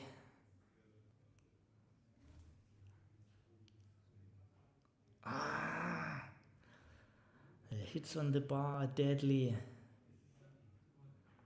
The hits on the bar are deadly, but they have no more time to think about it. Can be right, but I would need more time to think about it. 5-3 killer board. From 0 to hero. They had a bunch of nothing and they turned it into gold, but now could turn into nothing again. All pressure on the 6. Ace is not what they needed.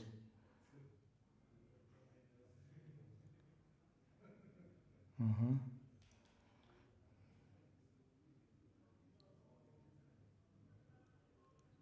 1-3.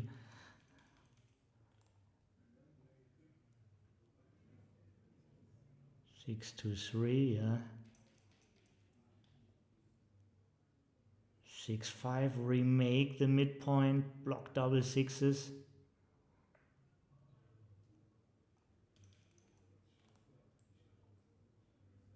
For 2, really winning in the sequence, the Diamantides duo.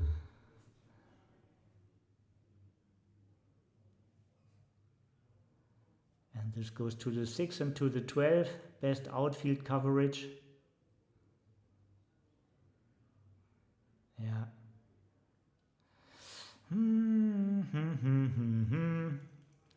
Don't need a 7 prime, but for 6-2 is a great choice. How do you know this, Tony? Well, sometimes. Oh, 4-3, painful. Another break for the boys.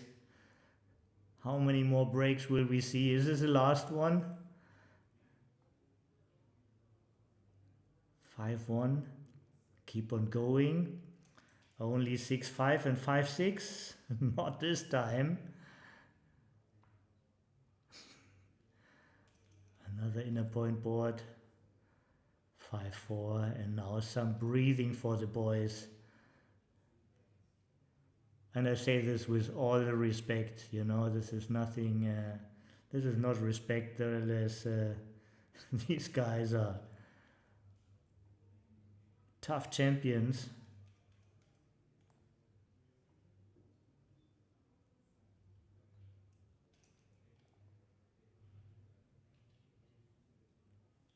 Killer board, but no shots available.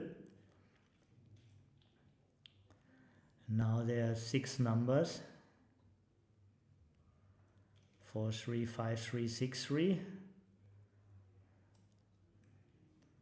This is 8 numbers now. Everything without a double and a 2. Oh, and this puts silence to everything. Yeah. This is, if you don't dance, yeah.